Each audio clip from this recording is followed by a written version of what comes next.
council meeting. Thank you, and have a great day.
Can you? Yeah. Good morning to the students that just came in. I understand you were here to be involved and watch and listen as we had the public participation. The one thing we do here is we start at 9:30. There was no one here to speak at that time. Uh, they always were welcome, but I wanted to let you know that we do recognize that you are here, and if any of you unofficially want to come speak, you can. If you don't, have a great day and wait till we start at 10 o'clock. Just remember, 9:30 was when we started.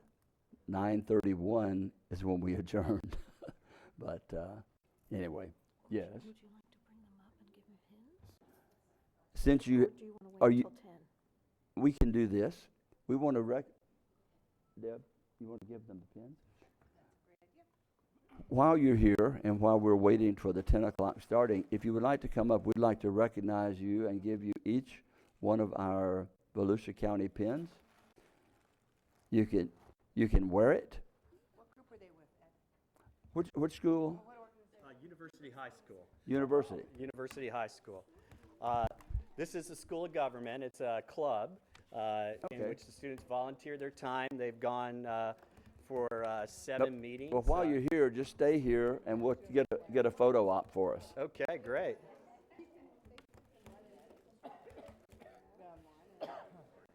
And so these students in Mr. Lowry's and Mr. Patterson's district.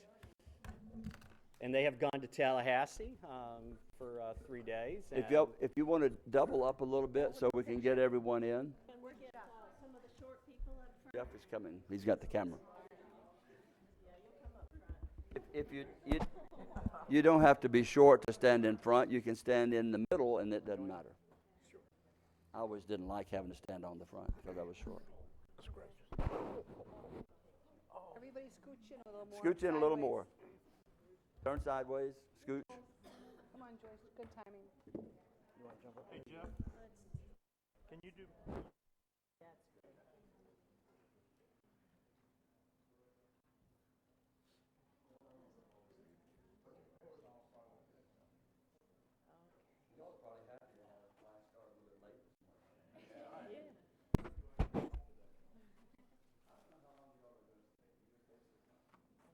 Okay, and then we use this camera too? Okay, whoa. Okay, we're going to take 3 different devices. Can you see all the heads? On this camera, I need you all to squeeze in a little bit more, please. How about the lady in red? Can you see her? I can see her. Oh, Yep. good, okay. Here we go. We'll take 2 with this one on 3. 1, 2, 3. Gonna do another one. And on 3, 1, 2, 3. Okay, there's that one.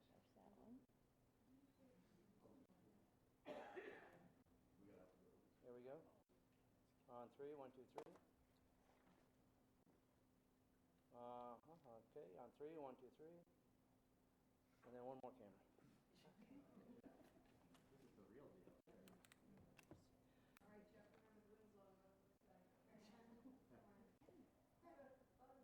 Here we go, on 3, 1, 2, 3. Who blinked? On 3, 1, 2, 3. Got it. Thank you. Okay, whose camera is this one? Good timing, Joyce. Yep. Yep. Did everybody get a pen? If you didn't get a pen, speak now. Hey, Pat, will you give one to the teacher? Don? Yes. This is yours? So you can sit there and relax and watch what we do while we wait. That means with them here today, we have to behave. There will be no food fights today. No throwing of water bottles.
try to get the same thing? The tornado warning?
Good morning. We're less than 1 minute away from countdown is T minus about 20 seconds or less.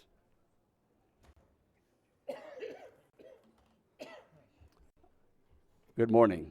It is 10 o'clock and it was less than 20 seconds, so I was right on that one, that about. Welcome to the March 20th Volusia County Council meeting. Thank you all for coming out this morning.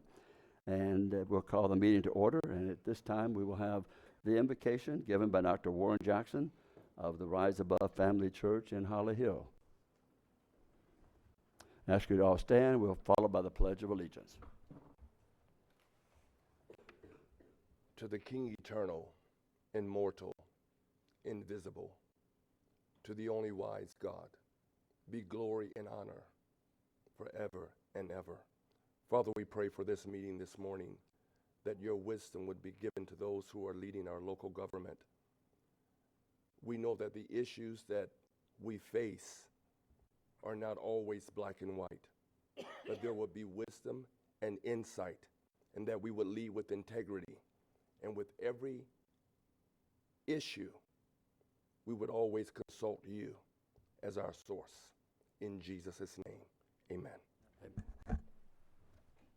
I pledge allegiance to the flag Of the United States of America, and to the republic for which it stands, one nation, under God, indivisible, with liberty and justice for all.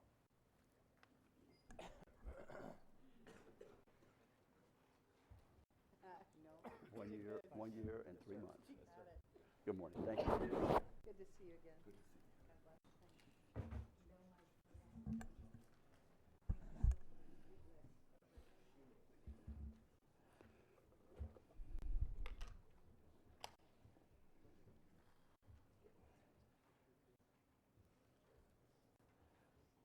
May we have the roll call, please?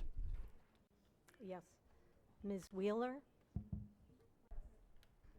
Ms. Cusack? Present. Ms. Denny's? Dr. Lowry? Here. Mr. Patterson? Ms. Post? And Mr. Kelly? Here.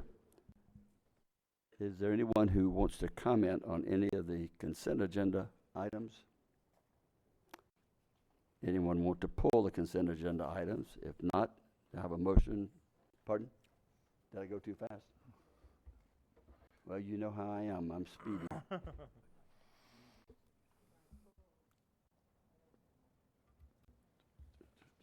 Mr. Patterson. No, I just want to make the motion. Okay. Mr. Chair, I'd like to pull Q, please. Q. Motion's been made to pull item Q from the consent agenda. Ms. Denny's. Yes, and I want to pull item S for the public record and discussion. I think it's important. Is that it? Yes, And- sir. Anyone? Yes. Mr. Patterson. Yes. Is there a motion? No, wait a minute. I would like to pull E for discussion. Item E to be pulled. Is there a motion on the consent agenda to approve absent item E, Q, and S? Mr. Chair, I move that we approve all items on the consent agenda except items E, S, and Q. Is there a second? Second. Any objection to the motion? There is no objection. The motion passes, and we will go to item E. Yeah, Mr. Chair, I would like to know where this new bus stop, where that expense is coming from, where that's being paid by for the new bus stops staff. I'm sorry. Donna, Hi, how are you? Good morning, members of the County Council, Mr. Chair, Mr. Deneen. Is his mic on? I can barely hear him. Oh, I'm sorry. Good morning, County Council. I'm sorry, I was too far away. I apologize. Good morning, County Council, members of the council, and Mr. Chair, Mr. You Deneen. can lift the desk if that will make it easier for you. Donnie, you want to help? There you go. Okay, there we go. That's better. There you go. Thank you. So this is the agreement with the City of Edgewater that we've been working on for some time. We're very happy that it's come to a conclusion. We have 2 stops there that the City of Edgewater requested that we implement a maintenance agreement with. So we're very happy and pleased to present this today. It's one of the first that we have, so we're hoping there are many more to follow.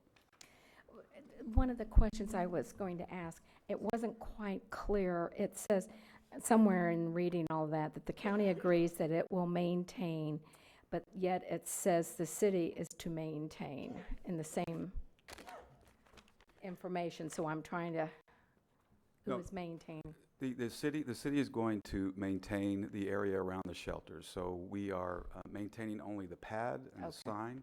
I just Those- wanted that clear. Yeah, the pad for the shelter and the sign, the bus stop sign.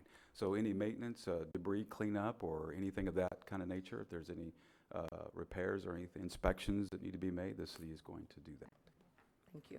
Any other questions? To answer your question about funds, because that was your first question, it's coming out of Votrian's. Right. Thank you. The funds are Just from wanted- Votran, is what I heard you say. Is that correct? That's correct. Thank you. Okay. Thank you. With that discussion, is any additional discussion? Is there a motion? Motion to approve? The agreement with the city of Edgewater for the county to design and construct and. Second. Motion made and seconded. Any objection to the motion? Hearing no objection, the motion passes unanimously. We now move to item Q.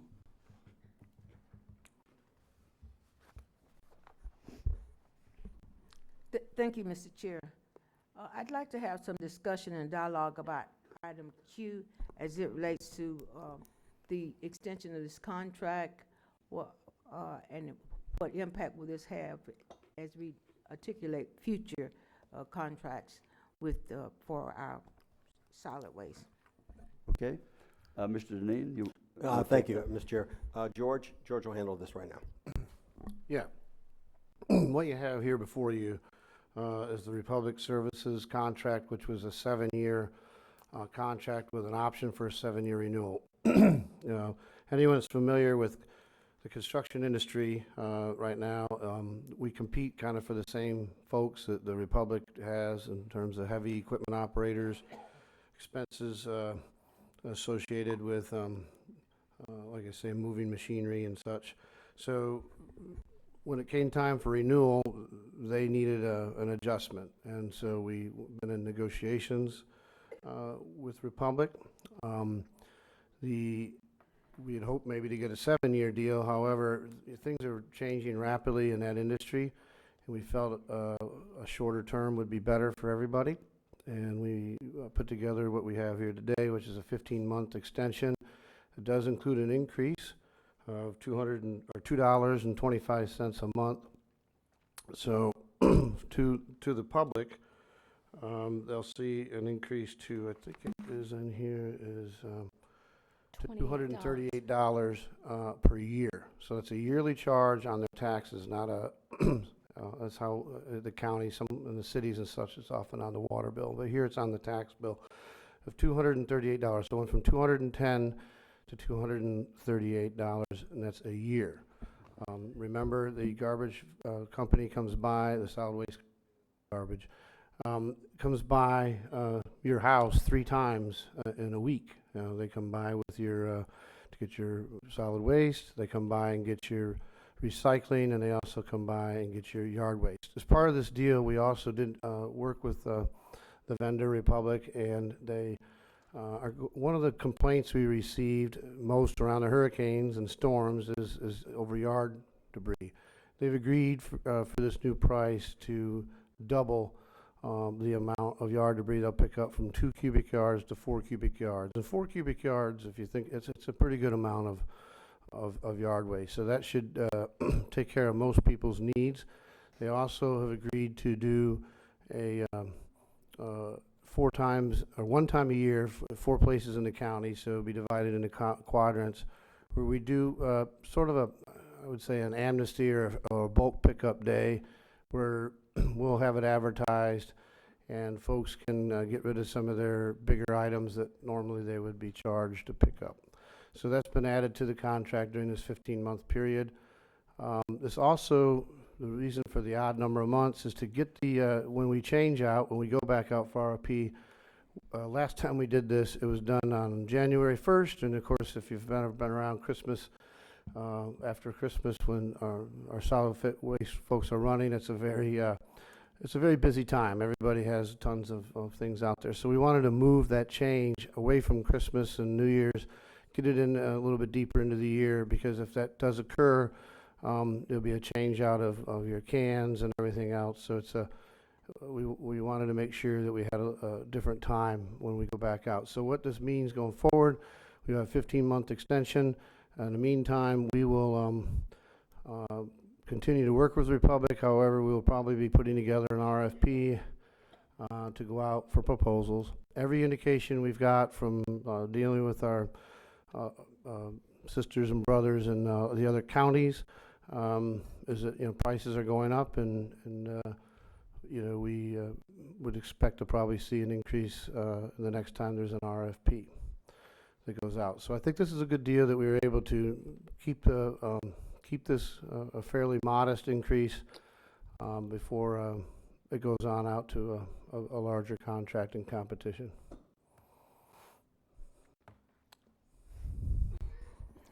Thank you, Mr. Chair. I think that with this increase, and any time we're dealing with services that are being provided to the constituents that we represent, we ought to have some dialogue, especially at this amount. It should. This, I think, is one of those things that should have been not a part of the consent agenda, but we should have had this dialogue in the beginning. Republic does a great job for us, but I think that at the end of the day, it's the taxpayers that must assume this additional cost. And so I think that it deserves our attention, and it deserves us to have some dialogue so that we might openly advertise and tell our constituents what we're doing here. I think this is appropriate, and in the future, when you're talking about this kind of contract and this kind of money, it ought to be an item that we have not on the consent agenda. That's just my personal opinion. Well, thank you for bringing it forward and pulling it so that we could have the dialogue. I think the public is well served by that.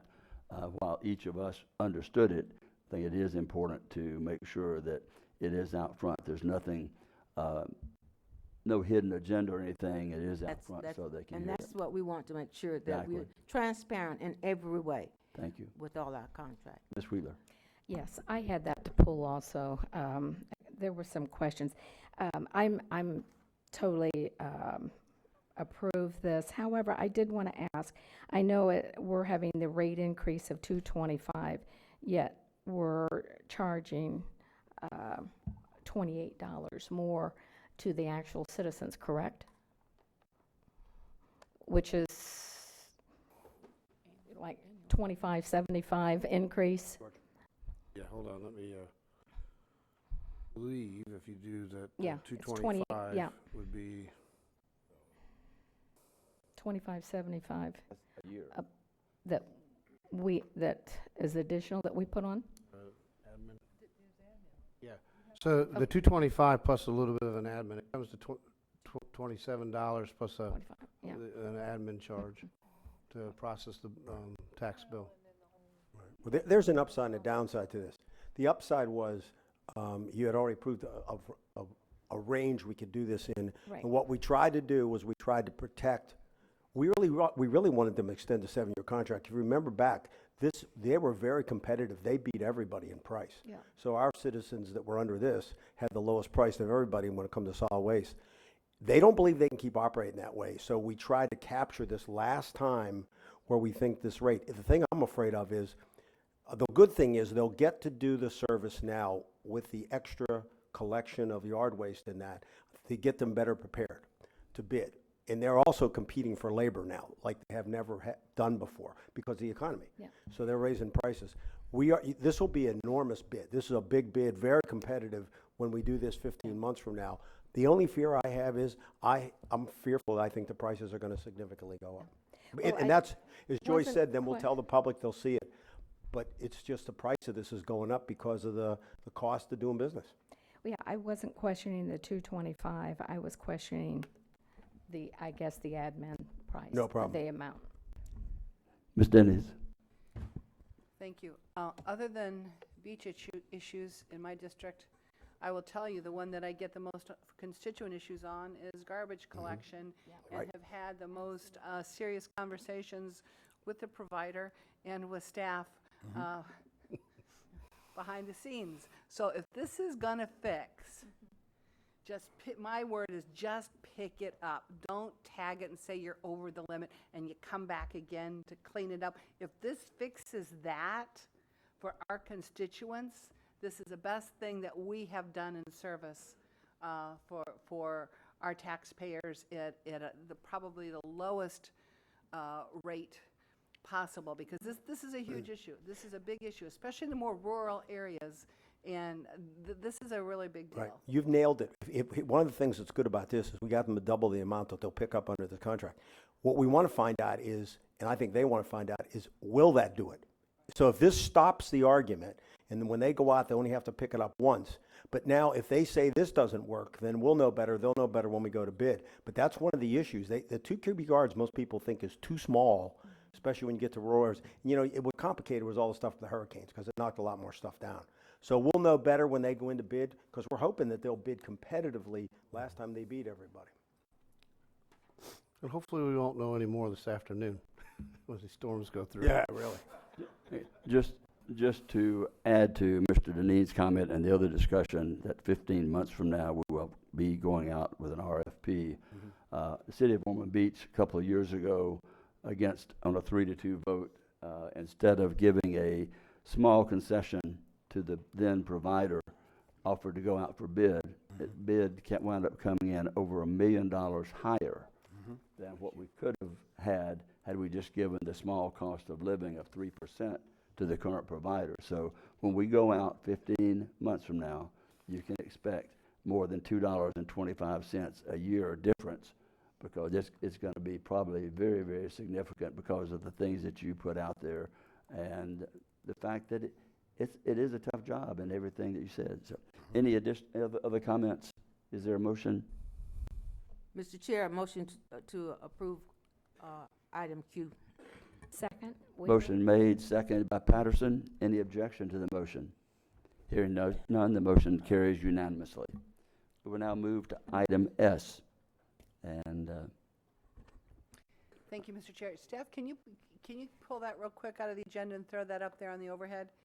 This is important. Again, this is our River to Sea TPO Priority Project Application List. This is really important, and again, one I think we need to go on the record, especially with everything that we have going on with transportation, a possible half-cent sales tax, and how the systems, transportation there's systems. You don't just put in a road, you just don't put in a bridge, you just don't improve an intersection. There's multiple layers to this, and if you look at the project priority list, you will see there's new applications. The county roads that require a 10% match, the state roads that require no match, and then our projects that we're keeping on the priority list. And this includes everything where you start from a feasibility study, one's a project implementation, one's PD&E, the development. We can't, I guess this is just so complicated. There's so many layers. My mind is just racing as I'm looking at all these, because I know where some of them are on other lists. But I think this is worth pointing out, because then the question is, well, how come my road isn't on the list? Or how come, this didn't get presented? Or why is this intersection or this light not on there? Well, it takes time, and there's a process that you have to go through to get on this list. It doesn't happen overnight, and just because you want it there, just because it becomes a priority today, it may not have been. There's projects on here that have been priority for several years. Absolutely. Right, Mr. Manager and Mr. Rechtenwald? I mean, this is pretty complicated process. Right, and sometimes it gets new stuff on, something has to come off. Exactly. So that's another part of it. And also, of course, this is typically for federal funding, and that's a whole nother layer of complication. That's going to become a higher level of complication if this new transportation bill the Federal Highway Association puts in. This will literally change everything. My final comments on that is taking a look at this. Our Orange Avenue Bridge, how big a project was that? $30 million, $40 million project? Well, 40, yeah, 49 $38 million, I think, for the actual construction. And it's mostly federal dollars, correct? All It's all federal. federal dollars.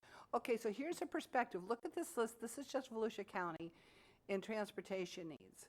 When this thing changes with the federal funding and rolling out this big so-called transportation plan and the dollars, it's going to flip it, meaning the feds are only going to put in 20%. The state, the cities, and the county have got to come up with the 80%. So remember we were talking about match at the TPO, Mr. Chair, and everybody pushed back even on a 5% locally? Now imagine if Orange Avenue, let's just take that, if we had to come up with $32 million out of a $40 million project, and the feds only put in 8, Orange Avenue Bridge would not have been built. Or the city would have had to come up with a funding agreement. This is a game changer. We haven't seen the ramifications yet on transportation and what this federal repositioning of federal highway dollars is You going to see do. 2 bridges of ours Yep. are on this list. So this just seemed like the appropriate time, because again, we've got to highlight this time and time again, because by the time we're there, it's too late and we're 5 years behind. By the time we get the first pothole, we're 5 years behind. So it's just critical at this time. And with that, I make a motion to support item S, resolution submitting our transportation priority project applications to the River to Sea Transportation Planning Ordinance. Second, Wheeler. Motion made, Denny, second Wheeler. Any discussion? Just a quick comment. I think it's appropriate to point out the length of time that it takes from a project being put on a priority list to the time it's completed. It also points out the urgent need that we have to take care of projects that we realize that are necessary, that there's not always the funding to take care of those projects, because, as you mentioned, a lot of these are just for even for the plan, design, and engineering, which comes after the initial discovery, which could take a year or more. So that's why it does take time, and it's very important that we stay on top of submitting these priorities, and the fact that a lot of the priorities that we have are with the city's priority as well. So that would dovetail into if it were to be put on and pass the half-cent sales tax. So any other comments or any objection to the motion? Hearing none, the motion passes unanimously. We will now go to item number 2, and this is a public hearing. We will open the public hearing. And before I do that, just take a pause. Recognize the students from University High School that are part of the government club. I don't know what its official name is. We were able to meet them and greet them and pin them this morning before the start of the meeting. But if all of you would just stand briefly and tell us, these are students that are interested in government. So they're wanting to learn, and I guarantee you, I would almost guarantee you, one of you is going to be somewhere in government in your lifetime. I would certainly hope so, because having that, although you may get some of us here that might say you might want to have an examination of have a mental examination before you do it. It is good to do, and it is worthwhile, and I would hope that you seriously take it as you do now, being involved in after-school projects and discussing government, how it works and or doesn't, and how you think and feel ideas can be talked about to make it better. So thank you all for being here today. Mr. Chair, Yeah. I met with the group this morning and kind of did a little overview of Robert's Rules of Order and our process here. And Pat Kewen had also been working with them this morning, and there's. But did you tell them that I had the? I told them you were the meanest son of a gun in the world. that I violated going to item 2, but I interrupted. But sometimes the chair has especially when he forgets to do it before, he has the privilege to do that, and I don't think council objected to that little comment. So Their sponsor, the teacher, yeah. he was there. He is. There he is. He looks like one of the students back there. Yeah. He asked quite a few questions themselves, and the students really were engaged me in some discussion and an interest in local government. And so Okay. it was fun for me this morning, being an old school, not an old school teacher, but an older school teacher. Okay, with that being said, we will open the public hearing. Now we need the staff report from Mr. Brenton. Good morning, Mr. Chair and members of council. Jerry Brenton, County Engineer. Before you today is a petition regarding vacating of alleyways and a public right-of-way. There's, I believe, 6 petitioners. This is in the Osteen area. On the exhibit there, east of State Road 415 and south of Osteen, Maytown Road. If you can go to the next exhibit. This is pretty straightforward. There's 2 alleyways. Each of them are 16-foot wide. They're unopened and serving no public purpose. There's no public purpose that we've identified for in the future. And vacating those, as they've requested, will allow them to perhaps put an accessory building or something on their property. The other part of this is a request to vacate a 50-foot platted right-of-way. As you can see in that exhibit, it is unopened. However, cars have a tendency to want to cut through there to the next street, and it's a safety concern. There is no public purpose today to retain it, and we haven't identified any public purpose in the future. So staff is recommending council to approve both the vacation of the 2 16-foot alleyways and the 50-foot platted right-of-way as requested. Thank you. No one has filled a card up to speak. I'll close the public hearing portion of this item, and Mr. Patterson. My light's still on. Oh, my light's still on. But for the class out there, this is one of the items that I talked about that had a time certain. It could not be heard before 10:05, so that's why it's up now, the time certain, and you see that it was a public hearing, and we're going through the order on that. Didn't mean to do that. Was that a motion? I didn't hear it. Mr. Chair, I move approval of vacation of a portion of the plat of Oakdale Map Book 10, page 136, the Osteen area. I'll second that. Second by Lowry. Any discussion?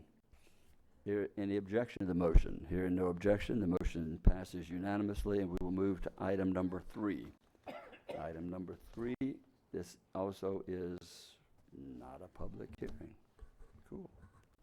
Good morning, Mr. Chair, members of the council. Rick Carl, Director of Aviation and Economic Resources. Before you today is a resolution requesting the reorganization of our foreign trade zone.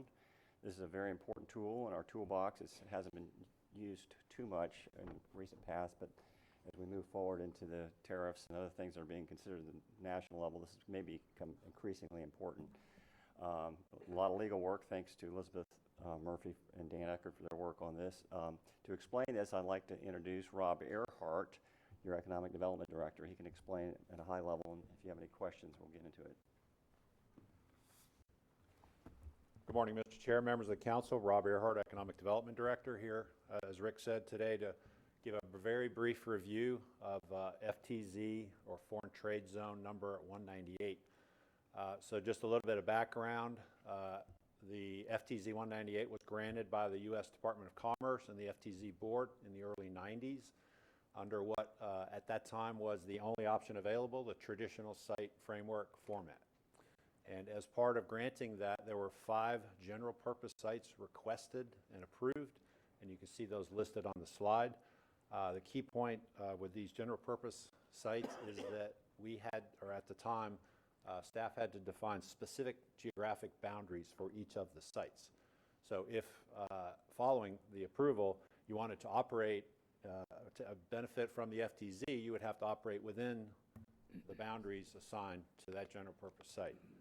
There was an opportunity to establish a site outside those general purpose boundaries, but it was very time-consuming and administrative oriented. So subsequent to that, the FTZ board at the U.S. Department of Commerce concluded that nationally they needed to improve the system. So sometime in the early part of this century, they came up with what is referred to as the alternate site framework format, which you see described on this slide.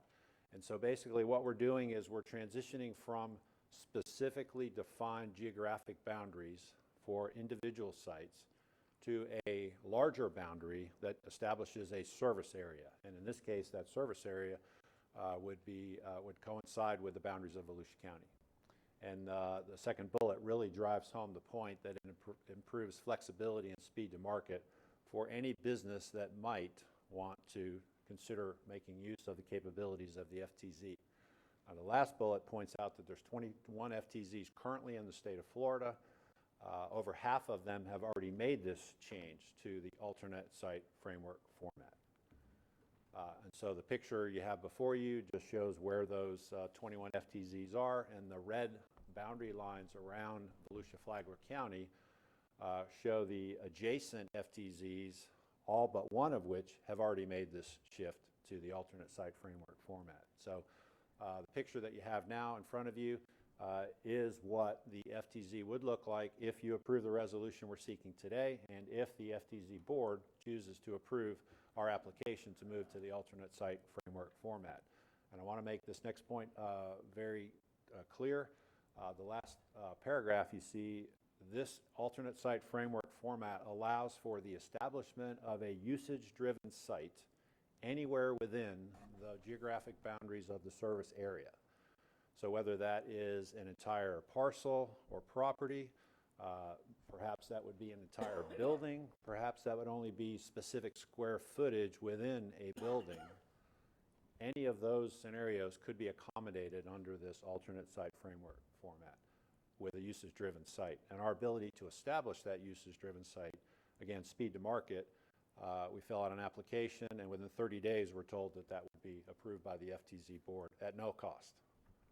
So it makes us very nimble should we have a company again, whether that's as part of a business recruitment scenario or existing company as part of a business expansion, makes us much more competitive.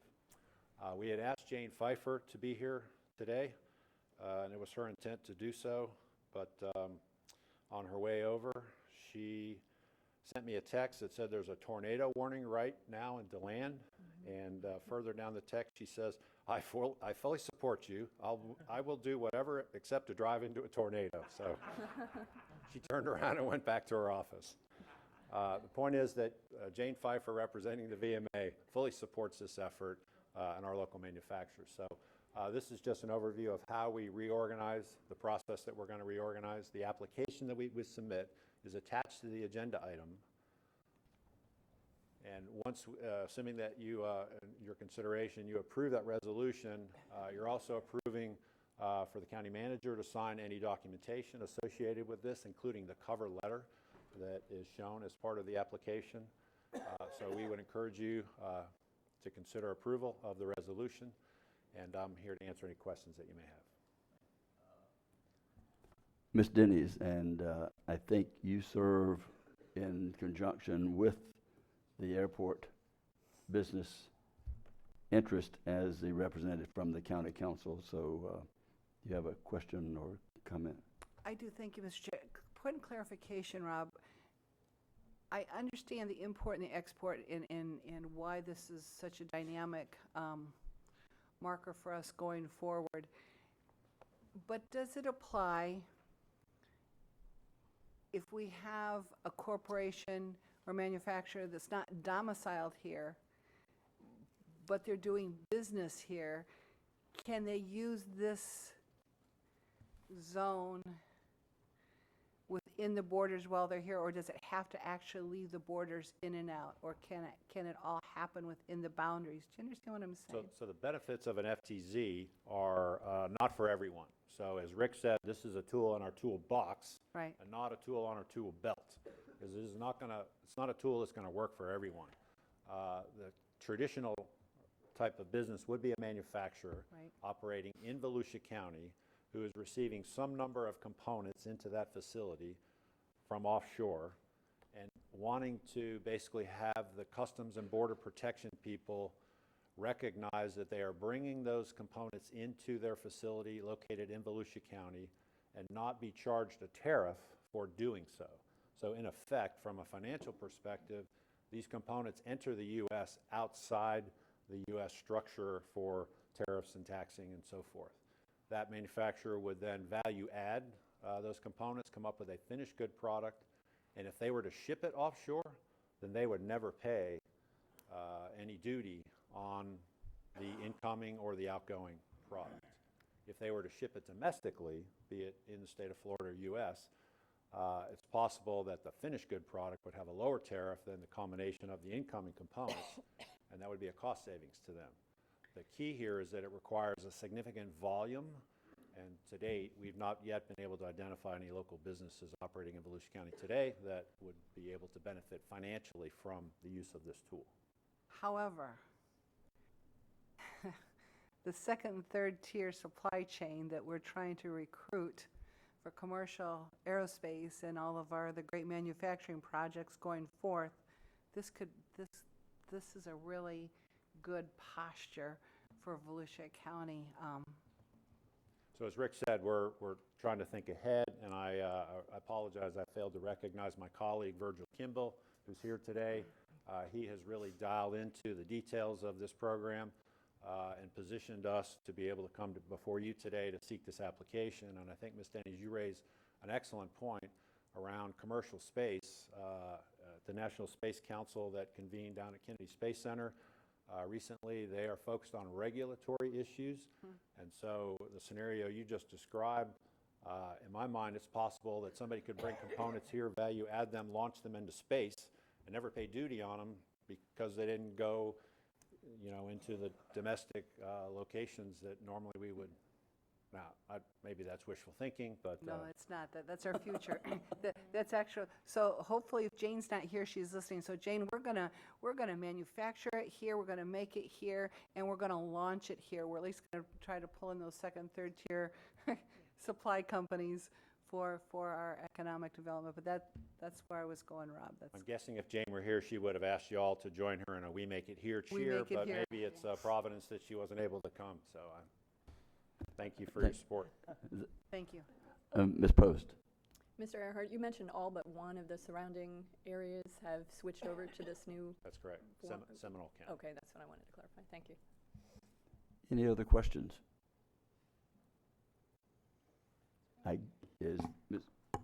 Mr. Chair, I move approval of the resolution authorizing our application to reorganize our foreign trade zone number 198.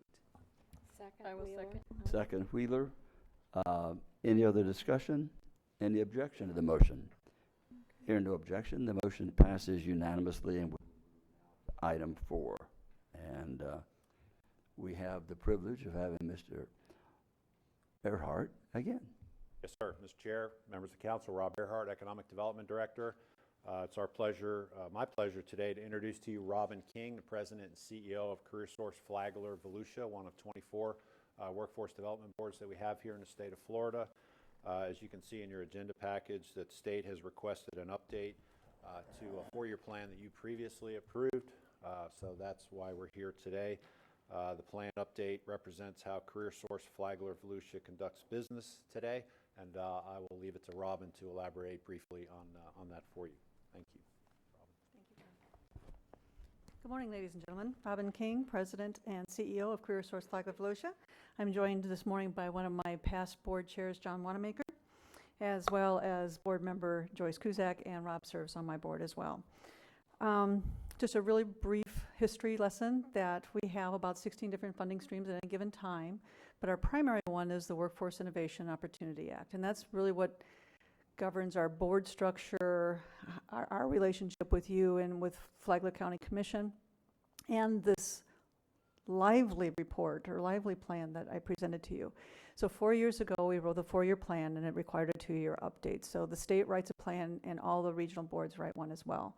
The primary difference between what we wrote 2 years ago and today's update is we were in the process of procuring and implementing for the Workforce Innovation and Opportunity Act. And now we're 2 years into it. So we had outsourced all of our operations where we had done some internally. So there was a lot of what we will be doing versus now what we have done. So the biggest changes were the outsourcing of our operations, and the other is the sector strategies that we are aligned with Rob and Keith with Team Volusia. There's more business-friendly language in the statutes that govern us.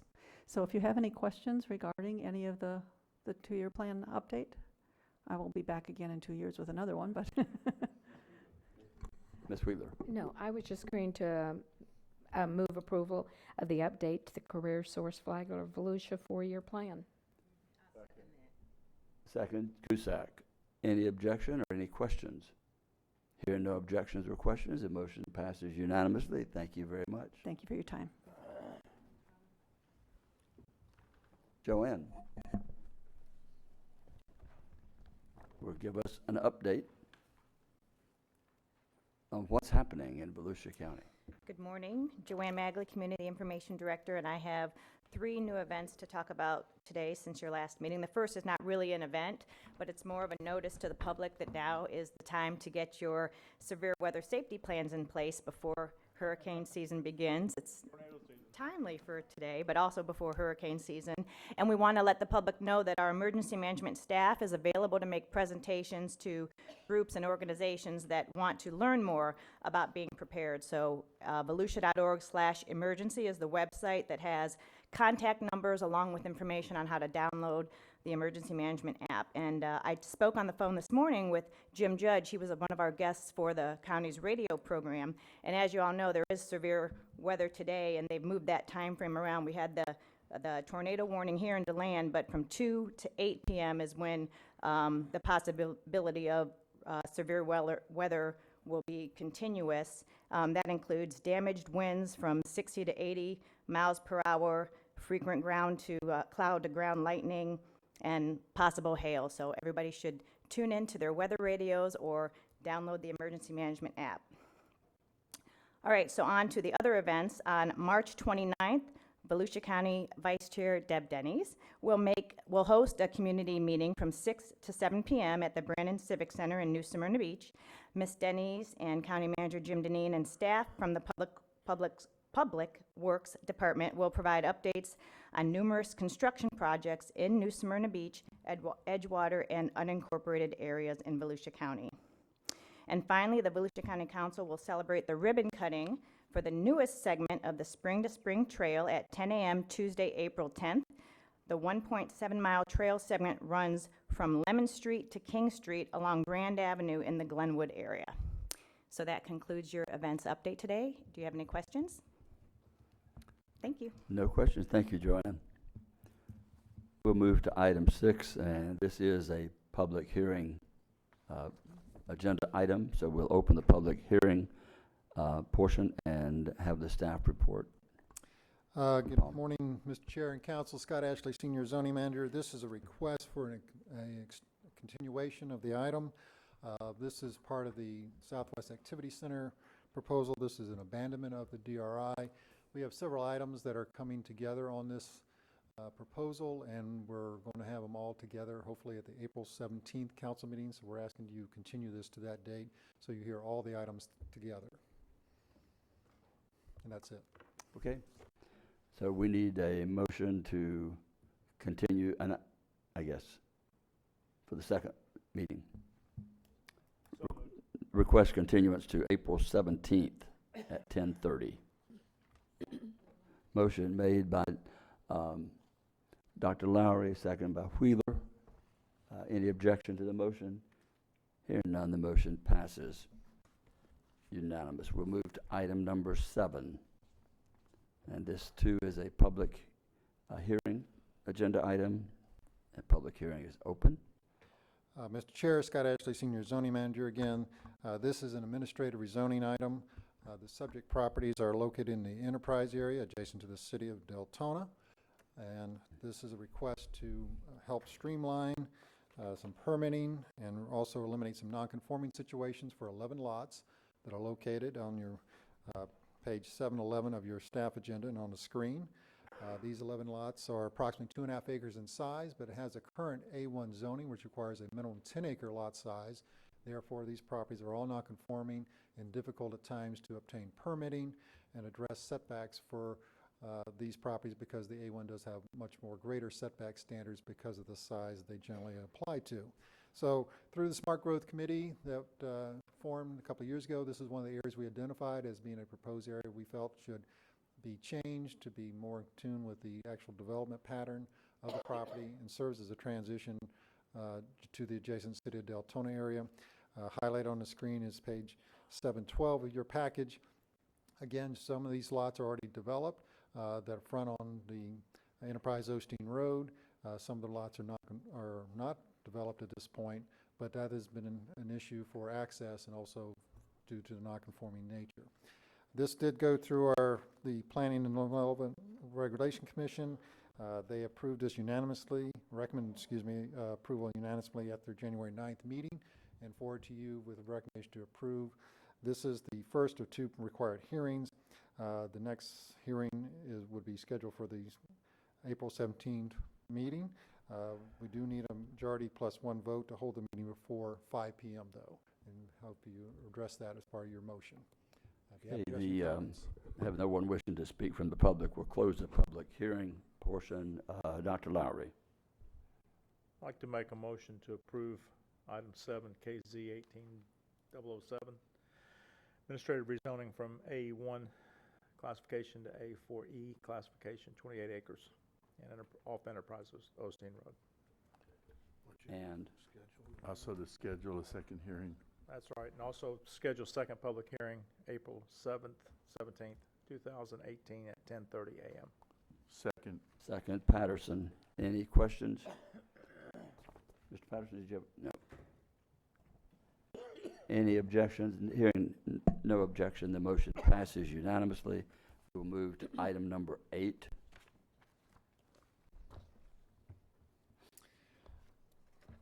Item number 8, this is the proposed rezoning of the subject property known as the Southwest Activity Center. This property is located on 472 west of I-4 and the Martin Luther King Jr. Parkway. As you see on your screen, this is map 849 in your package. The proposal is to rezone a number of different classifications, be it residential, industrial, and commercial, to the new classifications you adopted in January, which would be the Southwest Commerce and the Southwest Community classifications.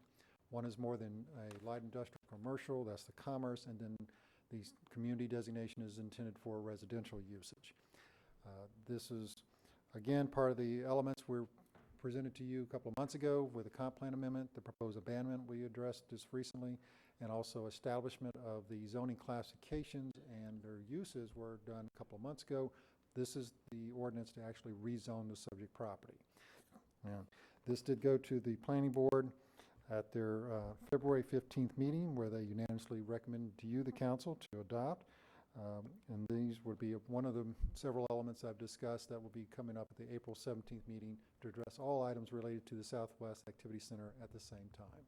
Do you have to address any comments or questions this time? This is a public hearing, and I have no one wishing to speak to this issue. We'll close the public hearing portion. Mr. Patterson.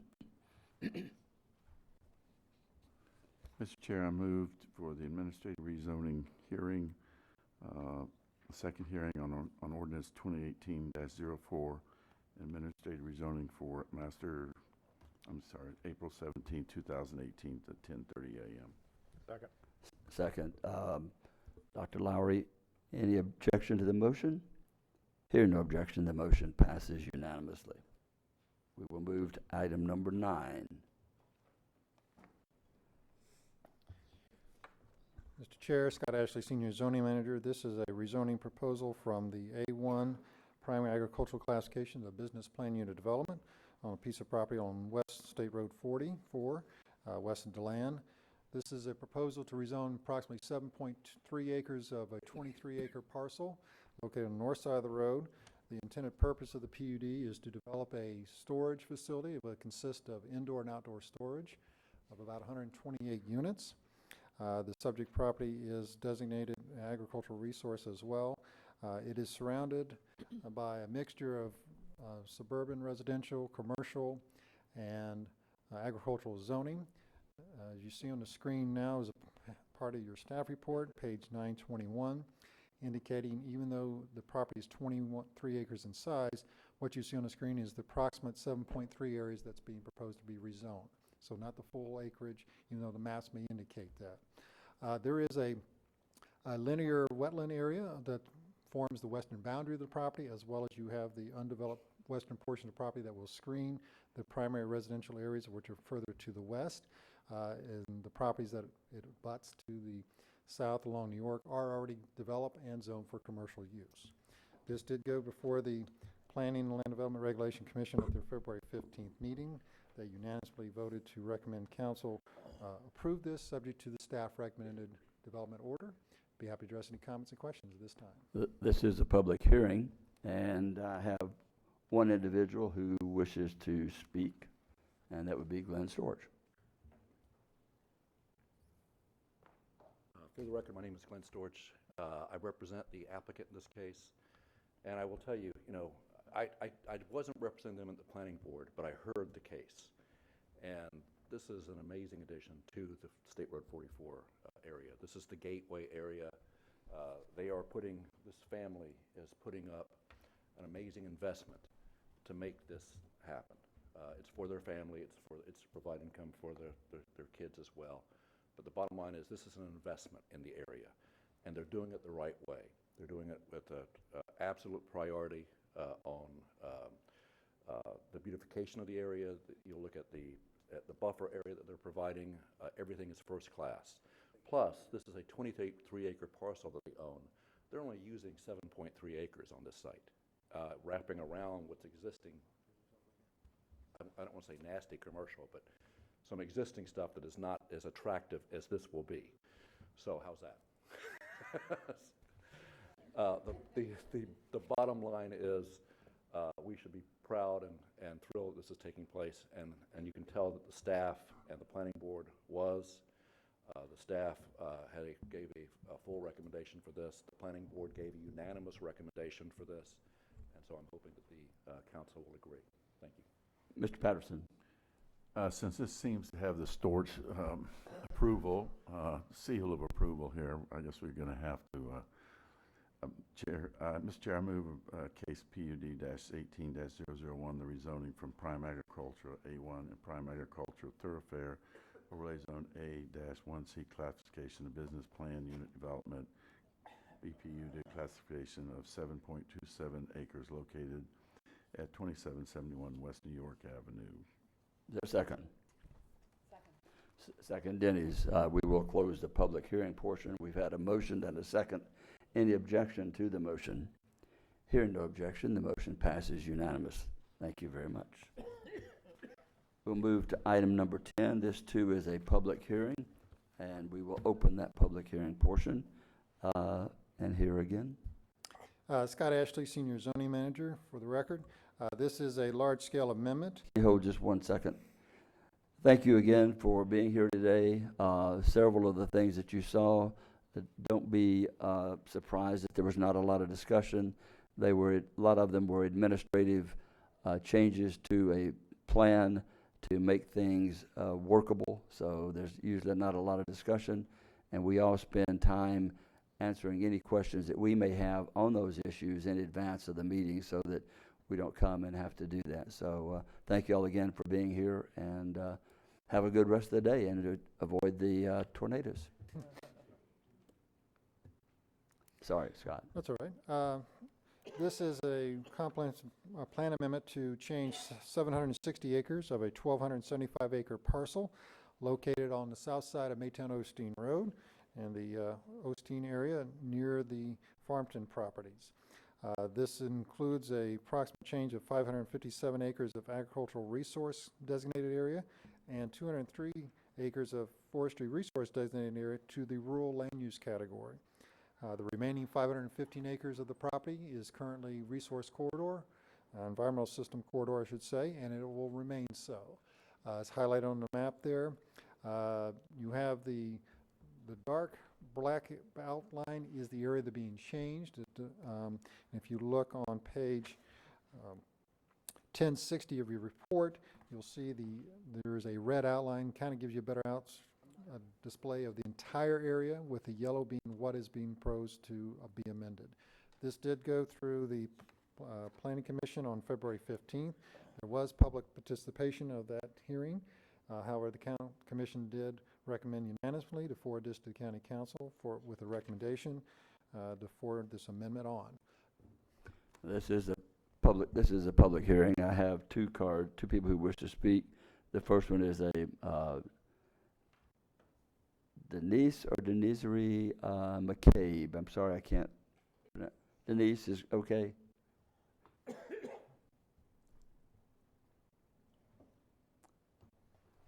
Good morning.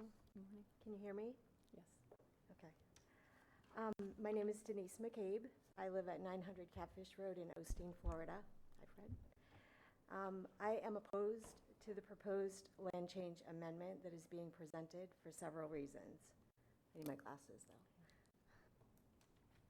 First and foremost, I'm concerned that the majority of the data gathered and presented on this proposed amendment change is based only on.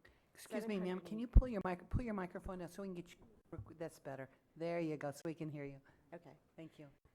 First and foremost, I'm concerned that the majority of the data gathered and presented on this proposed amendment changed is based on only 760 acres of the 1,275 acre parcel.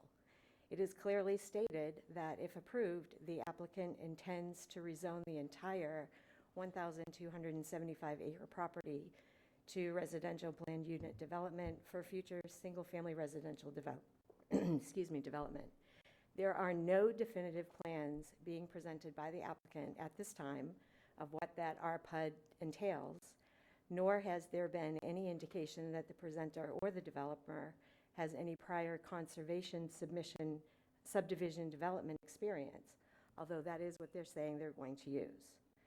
This is concerning to me. The reason for my concern can be clearly seen when driving east on Osteen Maytown Road and looking north to the future Farmton local plan development site. The land there that once mimicked the parcel being presented today is now barren of any wildlife, trees, palms, scrub palmettos, or vegetation of any kind. It is only mucky soil as far as the eye can see. Previous county council members and stewards of this property were aware of the significant environmental characteristics of this area. This is indicated by their creation and addition of the Environmental Systems Corridor designation, the NORMA overlay, and the Environmental Core overlay. As stated in the land use compatibility requirements, it is important that uses incompatible with agriculture and uses and facilities that support or encourage urban development are not allowed, as well as to protect the value of the land for forest purposes and significant environmental purposes as well. Local residents and county officials worked tirelessly to create land designations and boundaries in an effort to maintain and protect this sensitive area. Of note, the majority of this property lies within either the 100-year or 500-year floodplain. The residents of River Oaks, who directly is to the west of this property, have advised officials over and over of present flooding within their association. If this vital piece of the Environmental Systems Corridor is developed, Thank you, Ms. McCabe. Oh, no, I have more. That's fine. Your 3 minutes is up, and I allowed you leeway to address items we're not discussing, and so I appreciate your comments. But we're not discussing what will be built there. We're not discussing the fact that we are discussing it's only for the 760 acres. So thank you for your comments, though. Mr. Storch.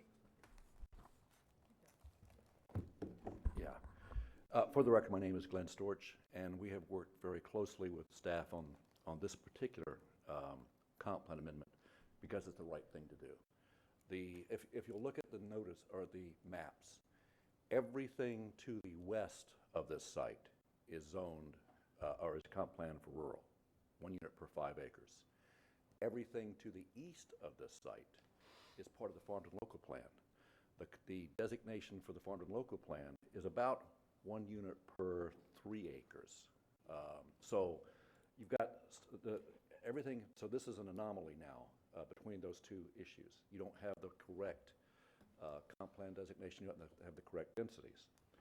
When you take the AR and the FR, as you know, AR is 1 unit per 10, FR is 1 unit per 20. When you take them and put them into the same designation and leave the ESC in place, you can then take the entire parcel and do something called a conservation subdivision. The conservation subdivision is something that this county has worked very hard to encourage. This will be the first conservation subdivision that goes through this process. And it's something that we've worked very closely on to make sure that these things are clustered, to make sure that everything is preserved, to make sure that you have ag areas as part of this. This is exactly what we should be doing on this site. And on top of that, you'll also have areas that we will work with as far as the preservation around Maytown Road, the preservation of along the St. Johns River. This is what you should be doing. But the simple issue of the comp plan itself, what is an appropriate comp plan designation, is R. And the staff has indicated that, and the planning board has indicated that unanimously. Now, I have also talked extensively with the folks in River Oaks, because that's important, that's our neighbors. And so not only we had some people come here during the planning board hearing, we met with them. We then went out and had a neighborhood meeting in Osteen. We rented the hall out in Osteen, and we had a great turnout, and they are just terrific people. From what I can tell you, they are thrilled with what we're doing here because A, this will help alleviate some of the flooding, because in fact, what will be required to be done in the conservation subdivision is that you'll be required to actually have stormwater plans and stormwater permits. So you'll be able to retain about 125% of the stormwater on site. That's important for them. At the same time, it will be done in a terrific manner. It will not be done the same as it was currently done, where you just simply divide up the parcels, 5-acre parcel, 10-acre parcels, 20-acre parcels. It will be done where you have something that is really something exciting, where you preserve wetland areas, where you cluster the other areas, where you preserve ag areas. That's what we're doing right now. And thankfully, Alan Ashlock, who is my client, who is right here today, has already committed. He has already bought the property. He loves this property. And we're looking forward to working with you on making this conservation subdivision come forward. But again, this is the first stage, this transmittal hearing, and I believe that the neighborhood certainly supports this, and like I said, they're terrific people. So if you have any questions regarding this, I'll be glad to answer it. I should point out, because I was involved in Miami Corporation's in the Farmington project, and still am, that I don't understand what the discussion was regarding destruction of environmental materials or environmental areas. Farmington local plan actually allowed two things that were important. It allowed the preservation, and this is one of the things that's so important about this one, the preservation of 75% of the land, 75% of 90 square miles preserved in perpetuity forever for free. And those conservation easements are already in place, and that is already being preserved. So, again, I'm trying to figure that one out. But on top of that, the Farmington local plan also required the donation of a park area, a large park area, which is adjoining this parcel here. And that park area was also donated, and that the county has. So these are the sort of things that we're working together on. This is the perfect site and the perfect location for what we're doing, and this is this comp plan designation, as the staff and the planning board indicated, is the appropriate planning comp plan designation to refer to the state for review. Ms. Dennis. Thank you, Mr. Chair. Mr. Church, I want to make sure that that I'm interpreting this accurately. Yes. Farmington, we've got 1 to 3 acres, Approximately, right? yes. Okay, and the current, west of this, the ranchettes, the density is 1 per 5. That's correct. And the density, if you take it down, the acreage and the clustering and the conservation zones and the preservation, you're about 1 to 8. That's right, because what we're going to do is we're going to combine the densities that are in the ESC that we're maintaining. Those densities will remain at 1 to 25. So you're actually, We will have less densities than our adjoining neighbors. exactly, I was going to say, you've raised the bar with density conservation and preservation. Yeah, and again, it's funny because some of the folks at River Oak said, oh my gosh, we thought it was going to be 1,000 units. And when they found out it was going to be 1 to 5, they were thrilled. So, Right, and again, I think this is something that we should welcome and should actually be the template going forward in areas like this. Not that we have a whole lot of them left, No. but this is definitely, and with that, I am going to make the motion for approval. Let me close the public hearing portion. Sorry. Go ahead. Yeah, go ahead. Ms. Denny's. Thank you. I'm going to make the motion to approve the large-scale future land use map amendment from the agricultural resource AR and forestry resource FR designations to the rural R designation on 760 acres located off Osteen Maytown Road, Osteen KCPA-18-003. Is there a second? Second Patterson. Any discussion by council? Any objection to the motion? Hearing no objection, the motion passes unanimous. And we will move now to... Mr. Chair, Oh, sorry. Glenn, hold on. Is this, Mr. Manager, I think we discussed this on the agenda review. Is this does prop share play into this? I don't know if prop Proportionate share, share? I don't Or think with prop share Farmington? plays in this. But I it mean, did with Farmington, right? We provided Farmington had a lot of provisions for Farmington was a DRI. It was a DRI. And because it was a DRI, we had to calculate into the entire project the road improvements that they had to create in order to be approved. It's also required to be fiscally neutral. Yes. So- So there was no impact to the county's budget. But I think that's important with all the discussions that we've got going on in these particular areas, that it's not void of the prop share and the impacts. I mean, it doesn't get a pass. No, and again, we look forward to working with staff on this. This is going to be something that you're going to get some additional things out of, I suspect. Thank you. Thank you. Okay, we will now move to item 11, the nomination and appointment to the Licensing and Construction Appeals Board. I'm guessing this post has a... or not? I do not. I'm going to abstain because I'm still looking for someone in District 4 to Okay. be on that board. I will go ahead then and make my nomination of James Jones, general contractor. I guess I can do that sitting here, right? Okay, I just did it. Are there, Mr. Patterson? I was moving to continue. Yeah, she needs to move to continue her appointment to the next council meeting. Okay. She's moved to make her appointment at the next council meeting. Any objection to that? You don't need a second on that, I'm guessing, or do we? Pardon? You seconded it? I think on a moving it, you would have to have a motion and a second. It's not an appointment. Second by Cusack.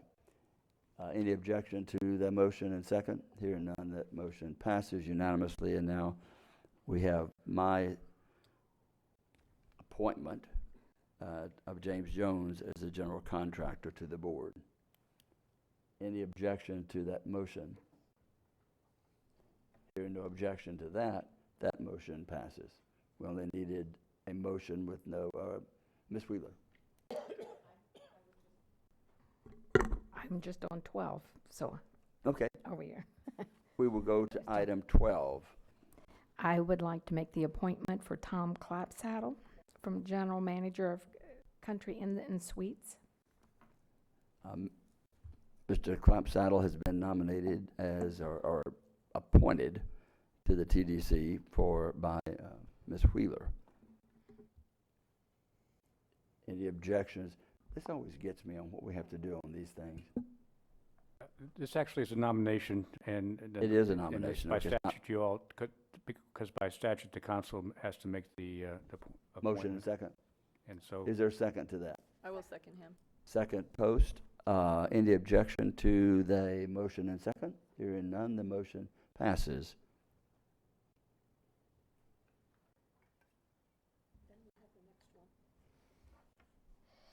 We only needed one from that, and we needed one from the elected official. So does anyone want to make a motion? That can be made by anyone. Mr. Chair, I move John Masarczyk, the mayor of the city of Deltona, to the elected official part of the Tourist Development Council. I'll Is second that. seconded by Dr. Lowry. Any objection to the motions? Hearing none, the motion passes unanimous. We will now move to item 13. Appointments to the Southeast Volusia Advertising Authority.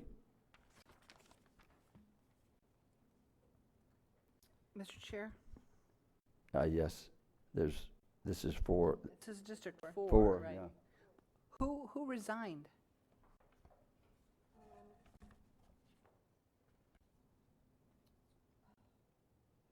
For the lodging. Whose position are we One filling? second, let me look at the agenda item, please.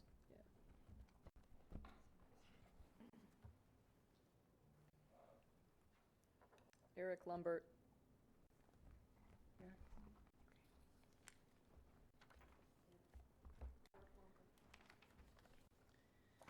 Thank you.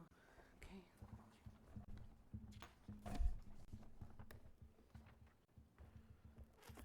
Is there, Ms. Post, do you have a nomination or appointment for that? I do not. I will move to continue that as well. Motion is made to continue this to the next meeting. Is there a second to that motion? I'll second that. Second by, pardon, Cusack. Any objection to the motion to continue? Hearing none, the motion passes unanimously. We'll move to item number 14.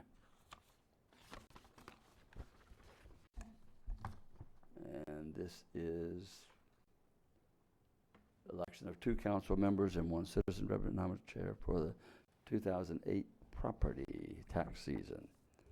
Mr. Chair, I'd like to nominate Ray Pennybaker as the citizen member to the Value Adjustment Board. Is there a second?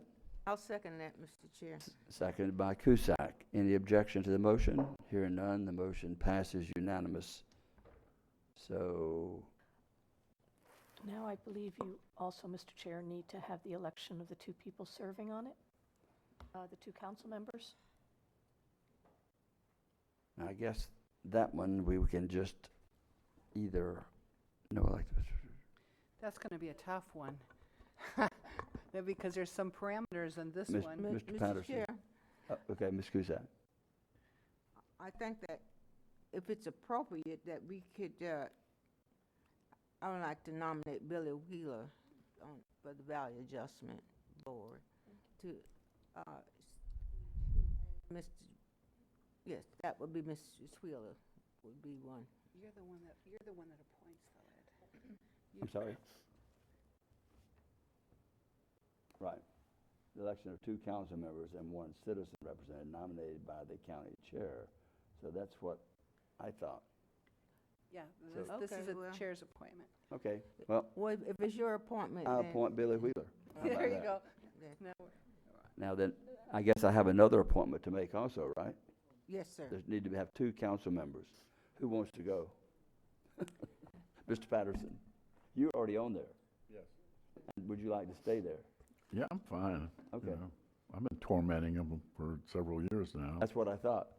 So, Mr. Patterson will continue on. And Mr. in Chair, if that. you could have a vote on that, I think the statute requires it. Requires a vote individually, collectively. Who were the You 2 can do on it there? collectively, but We have a nomination to serve on the TDC at Wheeler and Patterson. No, Value Adjustment Board. Value Adjustment Board. Who were the 2 on there? Okay, sorry. Me. The reason I said that, Mr. Patterson, this board runs through 2018, is that correct? this is for the upcoming tax season, Which would be the 2019, 2018. 18-19, yes, ma'am. 18, 19.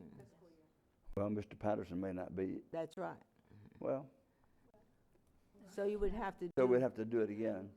Yeah, but I think that it would be good to have him on there because of his experience. Yes.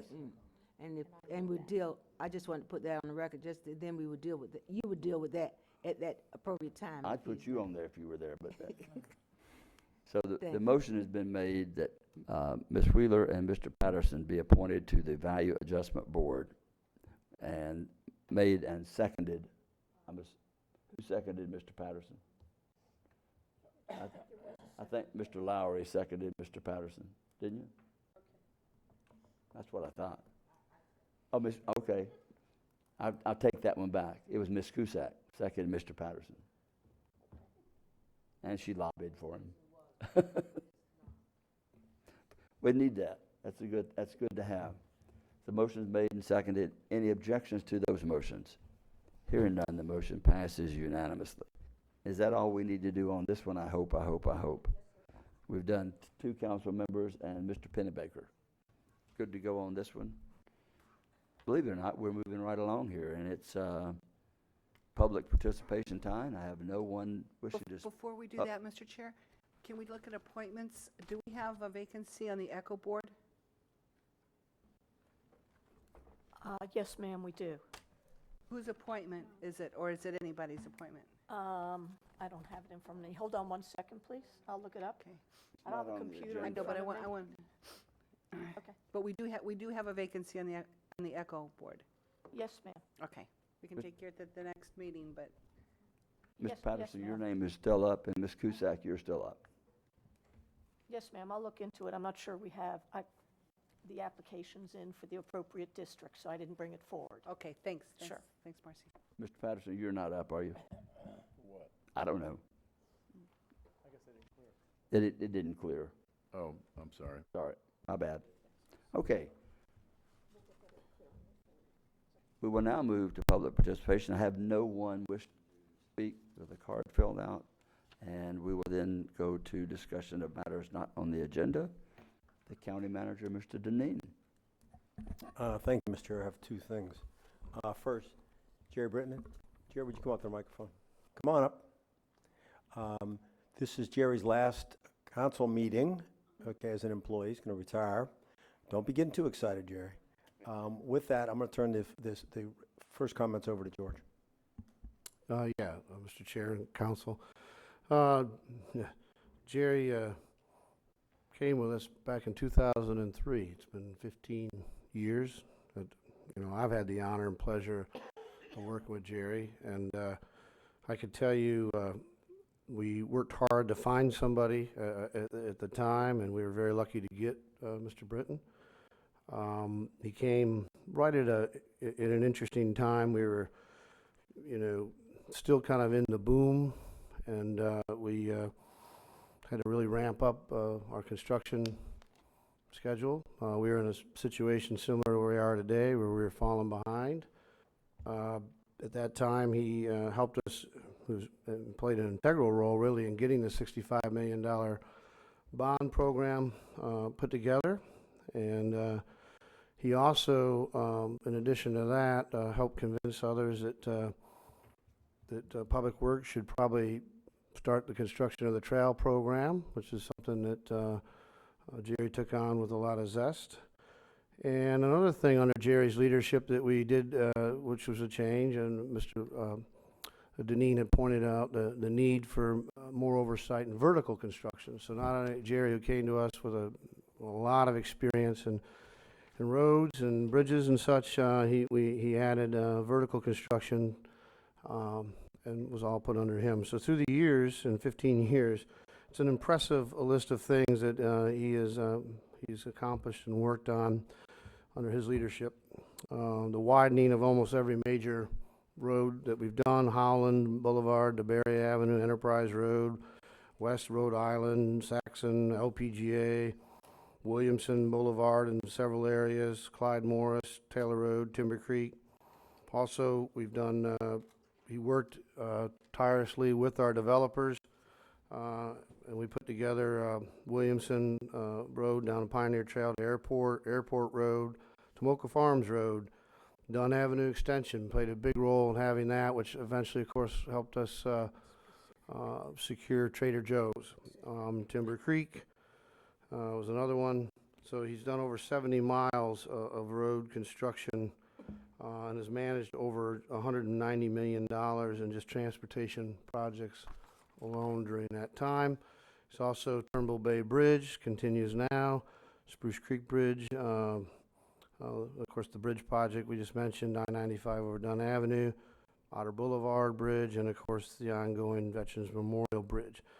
And he played a big role in getting that bridge put together, because there would not have been money, as Ms. Denny's pointed out. It came from the federal government, but it was Jerry who has played a big part in making sure that there was no controversy about that bridge. Had there been, there would not have been any federal money. He worked, I think one of his big assets is his ability to work in these public meetings when people, of course, I think he got challenged the most down there in Osteen. I don't think I ever saw anything quite like that, but it's certainly in these bridge projects like the Orange Avenue, he really won over a lot of the neighbors at the time to put that in, and played a big role in that. And I think it was his leadership that, knowing that you were not going to get money if you didn't get everybody one page, and he worked real hard to make sure that happened. So, and of course, like I say, he has been the major person in putting together the trails. He's, I think, done over $45 million in trail work as well. So it's an impressive resume of work that Jerry's done in the 15 years. And like I say, I personally, I've gotten to know him, both personally, professionally. I consider him a good friend, and it's a bittersweet that he's going to go and be retired, but we're happy. We just hope that he doesn't end up floating, and I always say he's going to end up floating in a cooler off the out in the Gulf Stream, because he gets out there a little too far sometimes for my liking, but that's what he loves to fish and do that type of stuff. You're talking about on top of the Floating cooler. in On the top, cooler. not in the cooler. He's going to be, they find him on his igloo. Okay, Jerry, just want to make sure. There were several images Yeah, I coming to my know. mind on that. I'll come by and pick him up, so. In almost 42 years of working with different people in the public sector, I work with so many engineers, or people that thought they were engineers. It's amazing. And some of these are some of the really great people that I've had an opportunity to work with. Without a doubt, though, Jerry's the best engineer that I've ever worked with that knows how to manage. That is not an easy combination. Leaves some big shoes to fill. We think we have an opportunity maybe to fill those shoes. But it's an enormous job, especially when you're trying to balance off the reality of making it work from a scientific standpoint and also politically. It's not easy to do. One of the best compliments that I have received about Jerry came from Pat Northey. Jerry remembers when I said, Jerry, we're going to do, when we did the trails, I said, we're going to put Jerry in charge of the trails. Well, she almost had a heart attack, and, that's your choice, Mr. Manager, but, putting an engineer in charge of these trails, going through these neighborhoods. And about a week, maybe 2 weeks ago, she texted me, and believe it or not, she texted me. I can't believe I got a text. I had to tell her no more texts. She texted me to say that, because she knew Jerry was leaving, that lo and behold, that probably was one of the best decisions that I had ever made in terms of her trail system out there. And knowing what we had to go through, and for all you that weren't here during the ugly period, you think you've seen ugly? That was pretty bad, a couple spots we had. And I give it to Jerry for retaining his cool. He really did. But all the projects he's worked on, we're proud of them. He should be proud of them. But to do all that and manage people and make it all work, I give you the salute. Great job. Just a couple of comments. I'm just really glad that you weren't the person representing what I had chosen to be at an Eagle Scout banquet, where I chose I wanted to be an engineer, because you are the exact opposite of what I had that sat with me that night that was about as exciting as the wood on the front of that speaker form. At that point, I decided there's no way, as active, as involved, and talkative as I am, that I want to be an engineer that sits there like a bump on a log. Had you been there, because you're just the antithesis, really, of what most people put engineers and scientists into boxes, and that is your community skill your ability to put things to where we up here can understand it. The public can understand what you're trying to reach. So in the short time that I've known you, although I've seen you outside of this as involved with Ormond Beach and watched you work, especially on the Timber Creek partial project, I'll say that I know. But anyway, great job in what I've seen, and I appreciate being able to work with you and listen to you. You do a great job. Ms. Denise?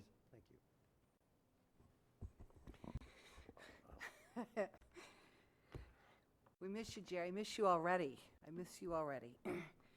You know, and Ed did a great job summarizing, I think, your strength, because engineers are usually pretty boring people. You're very smart. You're really good at what you do, but you've got the personality to go with the smarts and able to communicate with the public. And we've, even when you do good, sometimes you don't do good, right? That's exactly right. So we've gone through a few things and worked them out for everybody's success, and there were some tough negotiations going on with those trails and some things that we had to walk out. But I do want you to know, I did do my best this legislative session to get a bill through to exempt your drop qualifications and extend them a few years. But I couldn't get it out of committee, But I tried. Thank you, seriously, Jerry, thank you. We've worked on quite a few things. And for those of you that don't know, he doesn't just do the plans, but Jerry's taken some personal fire and some personal hits in this. And he doesn't talk about it much, but when you get your own page dedicated to you and the trails and everything else that we did and went along with that, and still came to a successful conclusion for 99.9% of our citizens, I think that's a job well done. So your grace under fire, Jerry, and thank you, very seriously, thank you for all that you've done in the short time that I've worked with you, and the projects that we've worked on. Those are big shoes to fill. Can we bring him back like as a consultant or something? You never know. I think he has plans. I heard what he just purchased. I think purchased something larger than the boat he had or something to that degree. So I think we'll probably have to send out a search warrant. Mr. Patterson? My fun with Jerry started when I came back on the council in 2013, and we get to go to Glenwood, and they were a little excited about a trail going through there, and we were able to mangle our way through it. And I came back with the thinking that, you know, an engineer is somebody that'd rather be a mathematician but couldn't stand the excitement. And that's Jerry. Thank you. Jerry, we do all thank you for your service to us and enjoy the time that you've earned to pursue your hobbies. So, thank you. Thank you very much. Mm-hmm. Yeah, I'd like to say a few words. I'll keep it very brief. I think the old adage applies here is when you say that, now I've even forgot it. They say that's a sign that you're really, really intelligent. He really is ready to retire. Oh, that's a sign that he needs to retire. I was not going to go there. But I just want to thank everybody. I have worked with quite a few council members over the last 15 years, and it has been very pleasurable. And the adage, as I was trying to think of, is time flies when you're having fun. And this 15 years has flown by.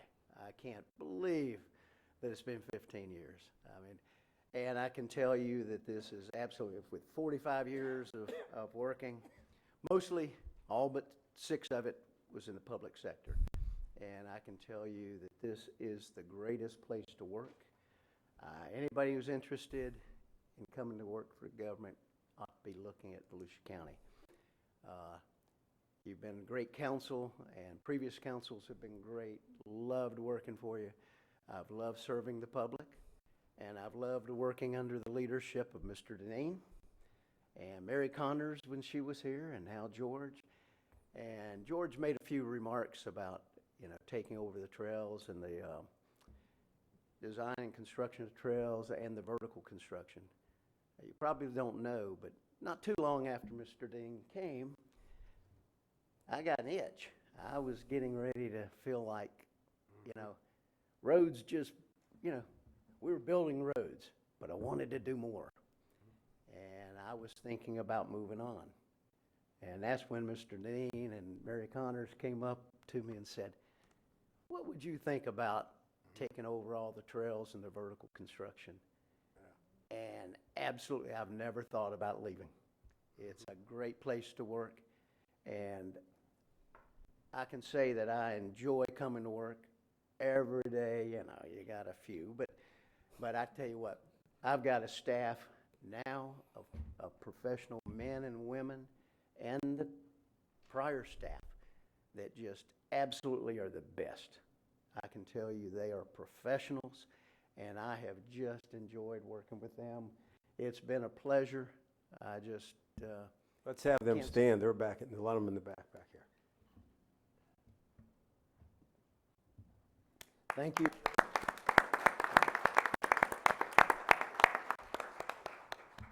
So, and as has been alluded, in this position, you're not the most popular person. You get out there and you start widening roads, you're condemning property. People just don't like impacting, public properties, projects impacting their property. And trail projects, going through your backyard, and when you're particularly in the rural area, the backyard, your front yard, they don't particularly like that. But I have enjoyed serving UGIP folks and the public, and really, I actually am going to miss dealing with the public. There are times when I'd like, don't like it quite so much. There are those who are a little more vocal than others, but overall, I've really enjoyed serving the public, and I think that's something I'm going to miss immensely. So, but thank you very much for all the kind words, and thank you. But we'll let you come back and deal with the public anytime that you want. I'm sure that it reminds me, a friend of mine retired, was a pharmacist. He retired, and they asked him if he would come back occasionally and fill in. And he thought, well, it'll be kind of fun to go back and meet some of the customers, the people I see. I think I'll enjoy that. After the first time he did that, he went back and he called me. He said, now I remember why I retired. So have a great day. Thank you very much. Thank you, Jerry.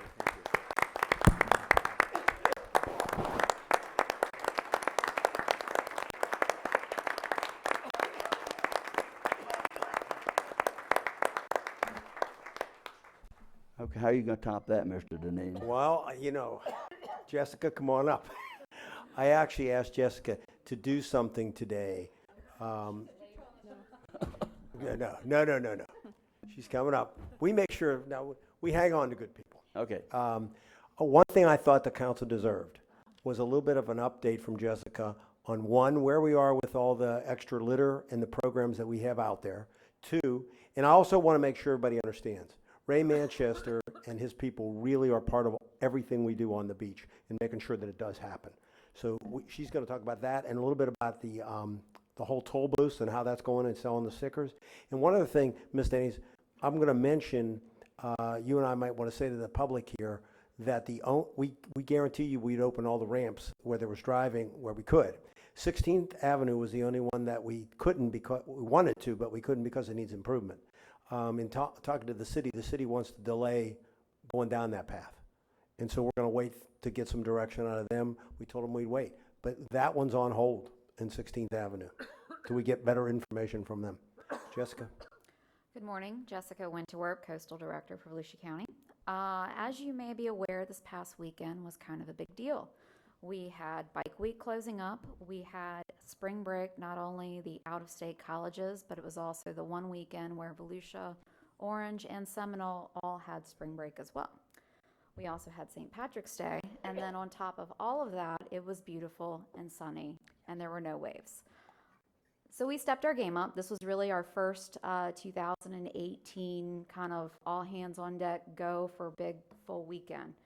And I want to give you an update on what we've done since we talked this past November. So our beach contractor is now carrying trash bags on their person and in their vehicles, and they are no longer hiding in the shadows picking up trash. They will be moving from their neon orange t-shirts that they had previously to more of a lime green, a neon blue, and they will be approaching guests and asking, "Ma'am, are you done with this? Would you like me to throw this away for you?" When they are passing out trash bags, they will pass it out to families who appear to have some trash. But they will also tell you that if you tie your trash up and put it in front of your vehicle near the driving lane, you don't have to walk it up to the trash can if you don't want to. They will just drive by and pick it up for you automatically. Almost a concierge trash service. We have trash cans at every beach ramp. We've got two types of trash collectors, those that collect on foot and those that are in carts that empty cans and pick up larger trash debris. Before we did the increase in our staffing, we had 2 people walking north of the jetty. This weekend, we had 12 people walking north of the jetty. And this was focused in our primary areas, north of Seabreeze, Sunsplash, Tornita had some. So we had it spread out pretty well. South of the jetty, we had 5 people walking, stretched out from Bethune Beach all the way up to Beachway, focused mostly in the core and the Flagler area. Before our increase in staff, we did not have any operators walking this time of year last year. And due to the spring break atmosphere where you kind of have a large mass of people concentrated in one area that you really can't make any progress through, we have a team of 6 additional walking porters that are on call so that when beach safety gets ready to do a dispersion of the crowds, they'll go and they'll disperse, and then immediately after, our folks will come in and pick up the trash. We've got the carts on queue. They'll go in, they'll drop 20 cans in the one centralized area, and then our 6 folks plus the other operators will go out and just start picking trash up. Last 2 weeks ago, we had a really big crowd at the Seabreeze area. Beach safety dispersed the crowd, and then within 15 minutes, we had all the trash off the ground. That's a big deal. We are also working on these weekends where the high tide is in the morning, similar to what we had this past weekend, and we know we're working on a falling tide. We will take the trash cans and move them down to your driving aisles so that it just makes it that much easier to throw your trash away responsibly. We also have what we call carts, the carts that rove around and empty trash cans and pick the large debris. Last year we had 3 working on the north end of the jetty. This year we have 8 staffed up north of the jetty.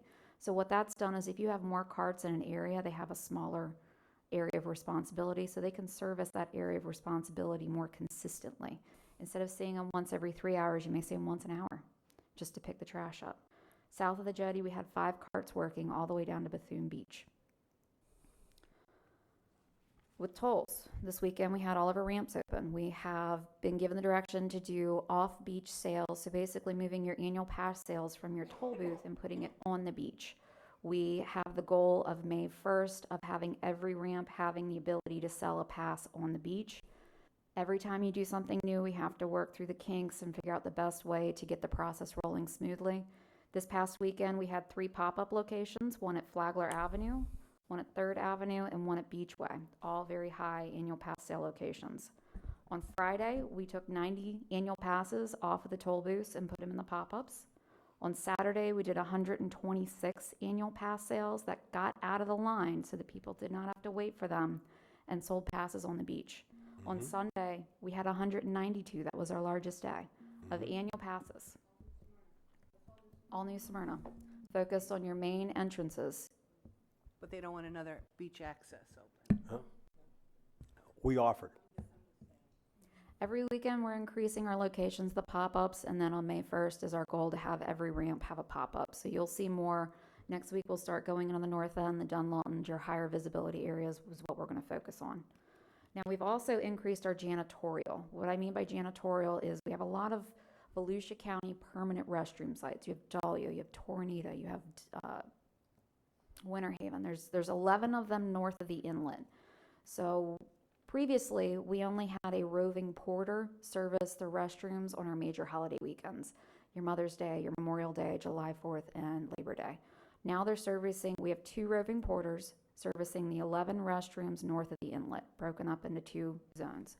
What that allows us to do is if we get a call that a certain location is out of toilet paper, or there is a sanitary issue at the location, then we can automatically dispatch the rovers to that location. They're not stopping the trash collection somewhere else.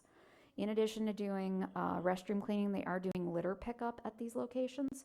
So if they go to Winter Haven Park, they're not only cleaning the bathrooms, restocking your supplies, but they're also picking the trash up, which is a good practice. The coastal staff has augmented with contract employees. We now have a lease employee stationed at Sunsplash Park and another lease employee stationed at Bethune Beach Park on the weekends. Their primary responsibility is trash collection and janitorial all weekend, which is fantastic. Your portalets are now being serviced 7 days a week, and because of the holiday and the wonderful weather we had last weekend, Animal Control assisted us and did a special detail out at Smyrna Dunes Park on both Saturday and Sunday. And we also did another new thing this past weekend. Beach Safety has coupled with community information, and we were able to live tweet and live Facebook statuses on ramps as they opened, as they closed, when we thought they would open. And we've gotten a lot of really good feedback. We pushed our ramp maps. We pushed our off-beach parking maps just to tell people you don't have to go to Dunlot. And if you take a left and go half a mile, El Portal's right there. No line, no wait. So that's what we did this weekend. We wanted to give you this update. First of all, this is brought to you by the fact that the council increased fee. And while I haven't received all the money at this point, we're anticipating we will get increased revenues. So you provided an opportunity for us to do this. Number 2, we said we would get very serious about this. Number 3, by doing the pop-up on the passes and by people seeing what they're getting for their money, I think that relates to people not complaining, because this is a lot of the people that are paying this fee, especially the daily fees, were people that were coming that don't pay for this beach, and then they also they are part of the issue of putting trash out there. The other thing that we've done is this allowed me to get with Ray and have them more aggressive now on littering. See, you got a program. You got plenty of containers. You got people out there with bags. It is now easier to go after people because, without looking like the beach Nazis. The other thing that Ray talked to us about is as part of this, how to make it work. In some cases, what they do is instead of fining somebody, they make them pick it up right there. And we think that's more effective. It means a little more time for beach safety. But just so you know, everybody on that team, beach safety, all these people, all coordinated. And beach safety is a big part of her enforcement and also part of, in essence, her management out there. So they do a lot of things beside, LED and LEO, and life-saving. They do a lot of this kind of management for us, even on the signs and moving everything. And so it's working. I thought you deserved an update. I think we're trying to, take it to a new level on the beach in terms of trash, and I'm real pleased with the initiatives that Jessica's put forward. Ms. Kuzak has it. Thank you, Mr. Chair. I just wanted to add to the discussion and the fact that this is absolutely wonderful. I think that what we're doing and what you're telling us that you're doing is that you're utilizing every resource possible to make your experience on the beaches in Volusia County a pleasurable and enjoyable day or time. And I think that's just so important that you can't beat that as it relates to good PR for us. I think that if the newspapers are wise, they would absolutely advertise the pleasure it is to be a part of Volusia County beaches. And so I think a job well done to staff and everyone who's involved in this. Just keep up this good work. It's just great. Thank you, Mr. Chair. Ms. Dennis. Thanks, Jessica. And if you could just broadcast over and over and over again, no wait, at that ramp, just keep repeating that one over and over and over again would help. And I think that's really great. When I renewed my my beach permit a couple weeks back, and I asked the toll taker, I said, so are you getting much pushback, on the increased toll? She said, oh, no, everybody's just happy the sun's out and they can come back to the beach.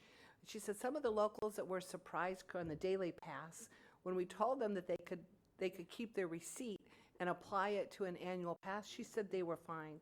So I've asked, the several times I've been there, I just ask, they don't know who I am. I said, so is everybody happy? Oh, I haven't heard one negative thing from the different approaches that I've gone on and off of for this. So I think it's working very well at this stage.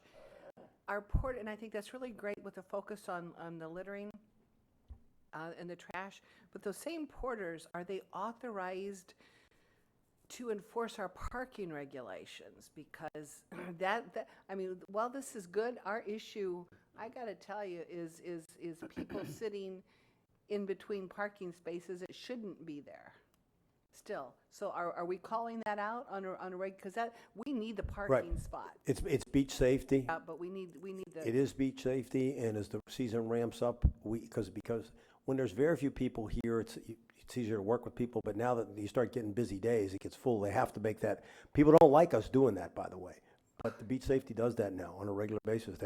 They tell people, they try to tell them before they get on the beach, and people don't like it, and they'll do it anyway, but you got to tell them you can't do that. Well, I want to make sure we're telling them, and the answer is, well, just because it's slow, we'll enforce it when it gets busy. No, because it's a habit that, and it's a luxury once enjoyed becomes a necessity, and that's kind of what's happening. Now, for the first time ever this season, you know what I've seen on the beach? 2 different times, 2 different areas, inflatables in parking spots. See, I can't have that. And the first time I'm like, you gotta be kidding me. not Who does this at the beach? But they're doing it. Right. So, and then like the big inflatable pools, they take them, they put them in they put their truck or their vehicle, and then they bring these big inflatable pools and take up another whole parking spot and a whole party area. No, you can't do that. To claim your space. So they're getting very creative.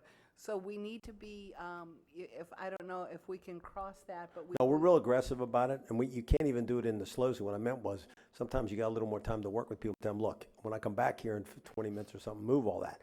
Now they can tell them now, you got to move it right now because I got people coming. But we're getting a lot of demand on the beach, and people don't like that. You can tell them, but they'll try to get away with it sometimes. And beach safety gets a bad name, but they got to do what they got to do. But thanks for doing what you're doing. Seriously, it's working very well.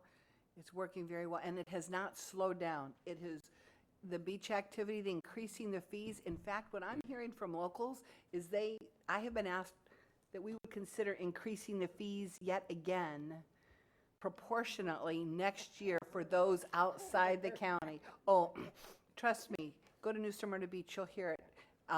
It's because we've got. Obviously, just from what you've said, those are the approaches that are being used the most and are backed up. So it has not had an impact. I would like to see the reports when they finally come out, what we're looking at, but I don't think it has impacted us at all in a huge way. Okay, let's move on. Oh, was there a question in there? Or response?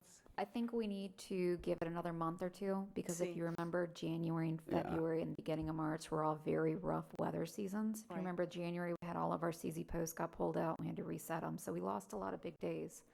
I know that, and I don't have the numbers on me, but I know that February we made more money. Not necessarily the same number of people, but we made more money than what we did the last 2 years. So the revenues are up, even with the I think reduced we have to get openings. through the Easter and the last of the spring break. I think by the end of April, you would give you a better barometer than to try to guesstimate here. Also, what you're having is people that might have hesitated in the past to get a beach pass, they ain't hesitating now. No. Now when it's $20 for a get on, so you're gonna see more local passes. One question along that line, what about the out-of-county annual passes? They've gone up too. Is there any, I don't know whether I'm not asking whether they've gone up, but people come and they say it's 20 or an annual pass for 100. Right. If they're popping for going ahead and making that We'll choice. come forward with the numbers. My understanding is that they're selling more of those too. It So makes we're more gonna take a look sense. at It makes more sense. So your Yeah. Orlandos who would have day tripped over and maybe I come 5 times, I spend $50. Now they come 5 times and it's 100. So Right, it's just easier to get your annual and get on. Yeah, and I'm thinking that might push those numbers up more than the local numbers going up, but that's. We'll report when we get further into the season. Sure, okay. Thank you, Jessica. Anything else, Mr. Deneen? No, sir. Okay. Dan? Yes, sir, I have one item, and it may lead into the council discussion on a related topic. As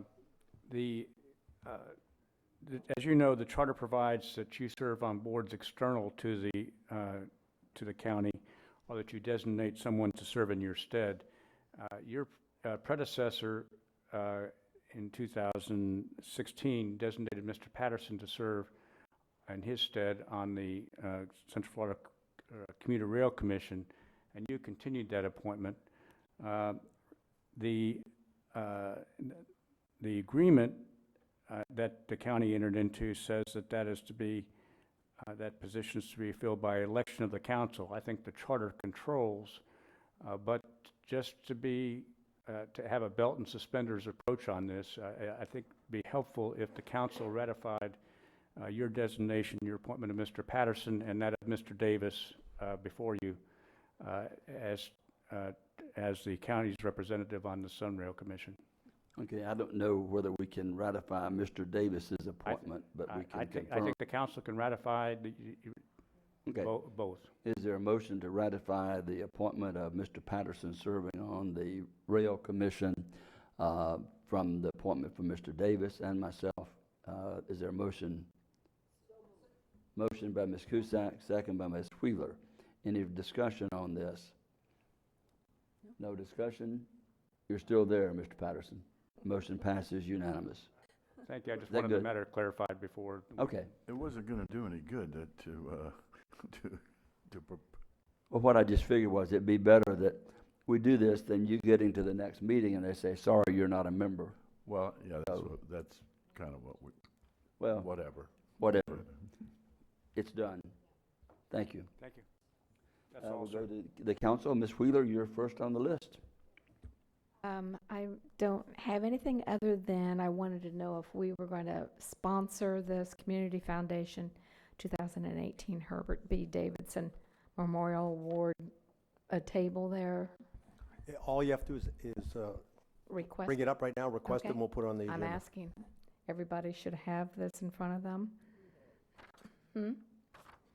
So if that's okay with everybody, I'd like to see us sponsor a table.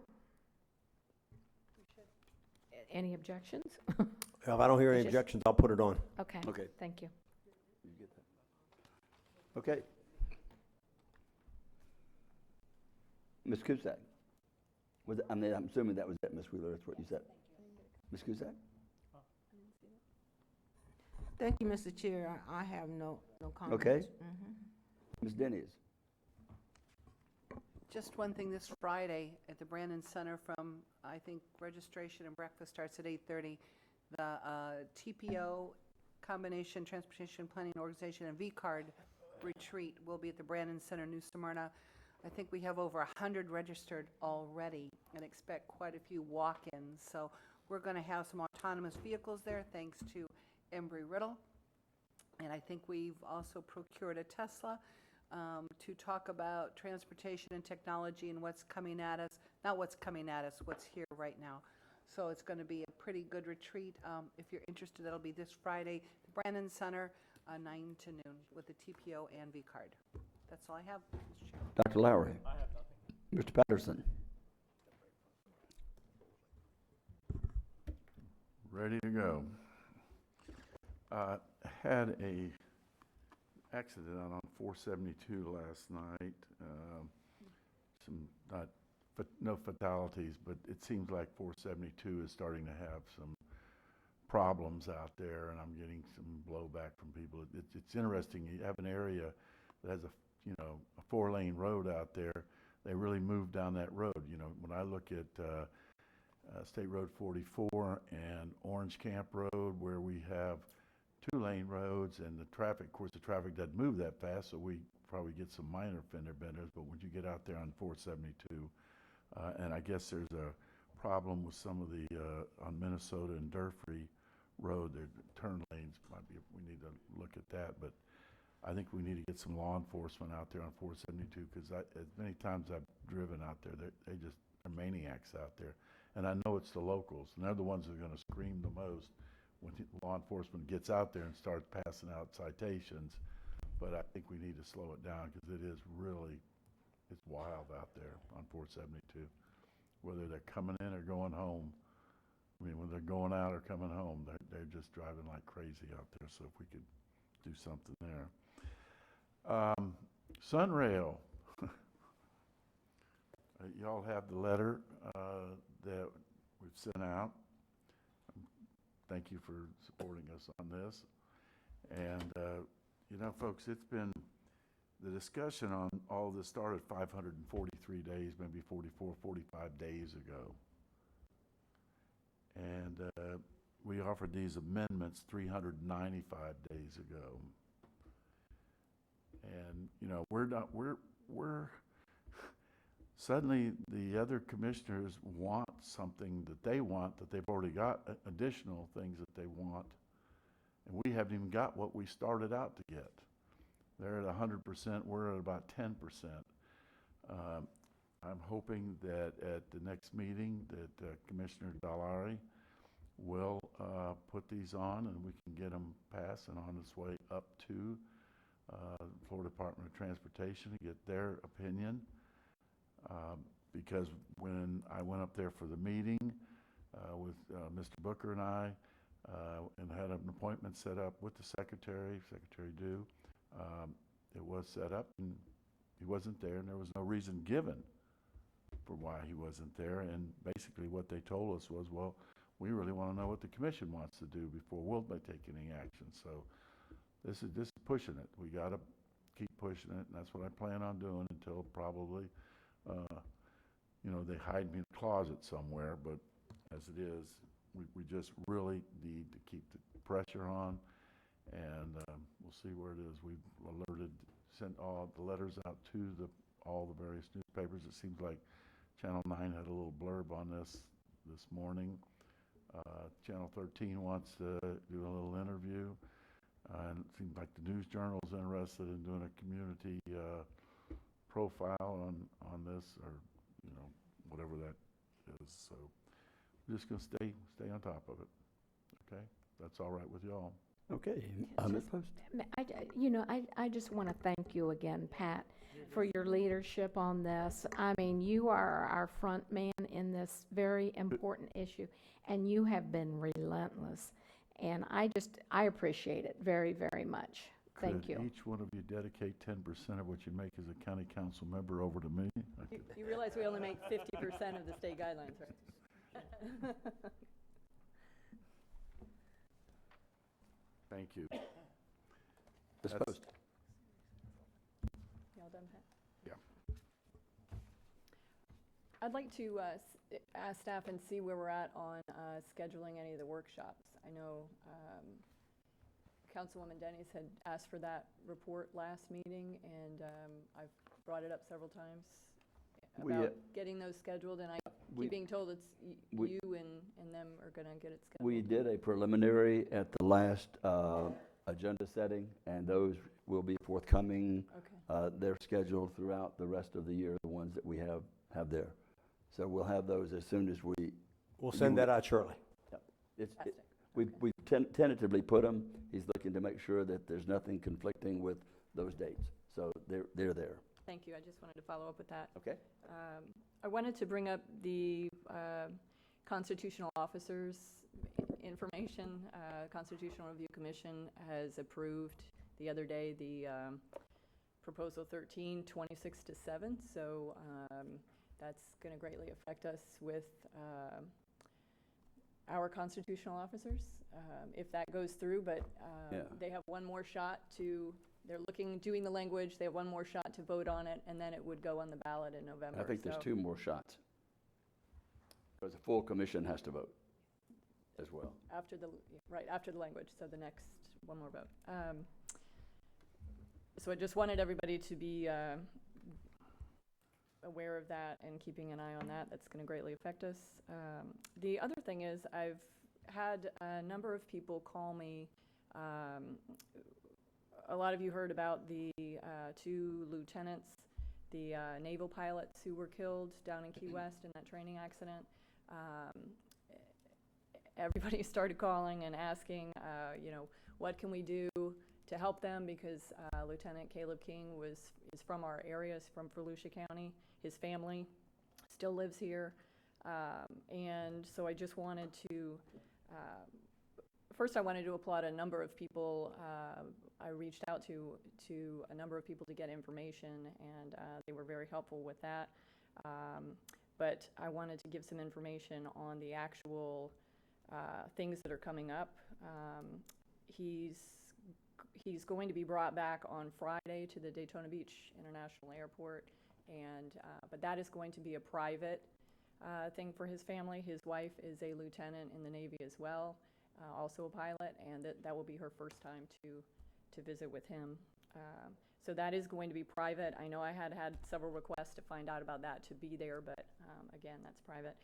On Saturday, there's going to be a funeral in South Daytona, and then he will be interned in the Cape Canaveral National Cemetery in Mims from there. But once we get all the details and everything, I'm sure that they're actually going to send out a press release on that. So. Because I spoke with the uncle as well yesterday and said you were following up on it. So I said if he didn't get, they were unable to get the service for Saturday at Melbourne. So, funny thing, initially the Federal Cemetery had refused to do the internment service on Saturday, which to me is insane.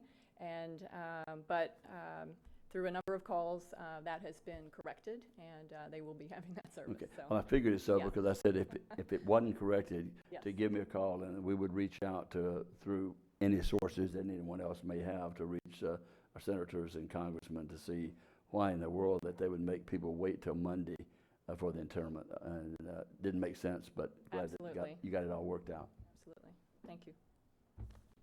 That's it? Just a couple of quick things. The first one will be on the 0.5% sales tax. You notice that we have now received 100%. All 16 cities have adopted the resolution to support us putting that on the ballot.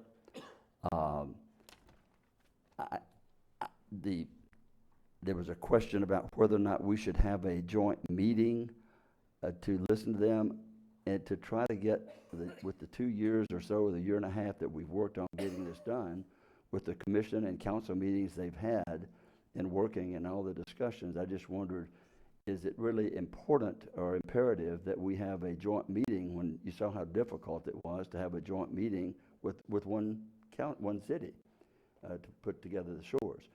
I thought possibly if there was still that desire, we could have it put on the agenda for the roundtable, which is a publicly advertised meeting. Everyone's there. We discuss it every meeting. This issue is discussed. And rather having each of us to try to go to an additional meeting somewhere to discuss what they've asked. 100%, every citizen is being represented by the 16 cities. So they've adopted and want us to put it on there. So I felt that there was not anything else really to discuss unless you don't want to put it on the ballot. And I'm asking you now, your opinion. I mean, it's there. We could have a meeting here to determine when. I know I talked with Mr. Eckert about the legal requirements for the language that has to be submitted to go on the November ballot. He felt like that the earliest that we could have any discussion on that to get the language was April, the second meeting in April. Was that? Yes, sir. The second meeting in April, we can have the language, the ballot language.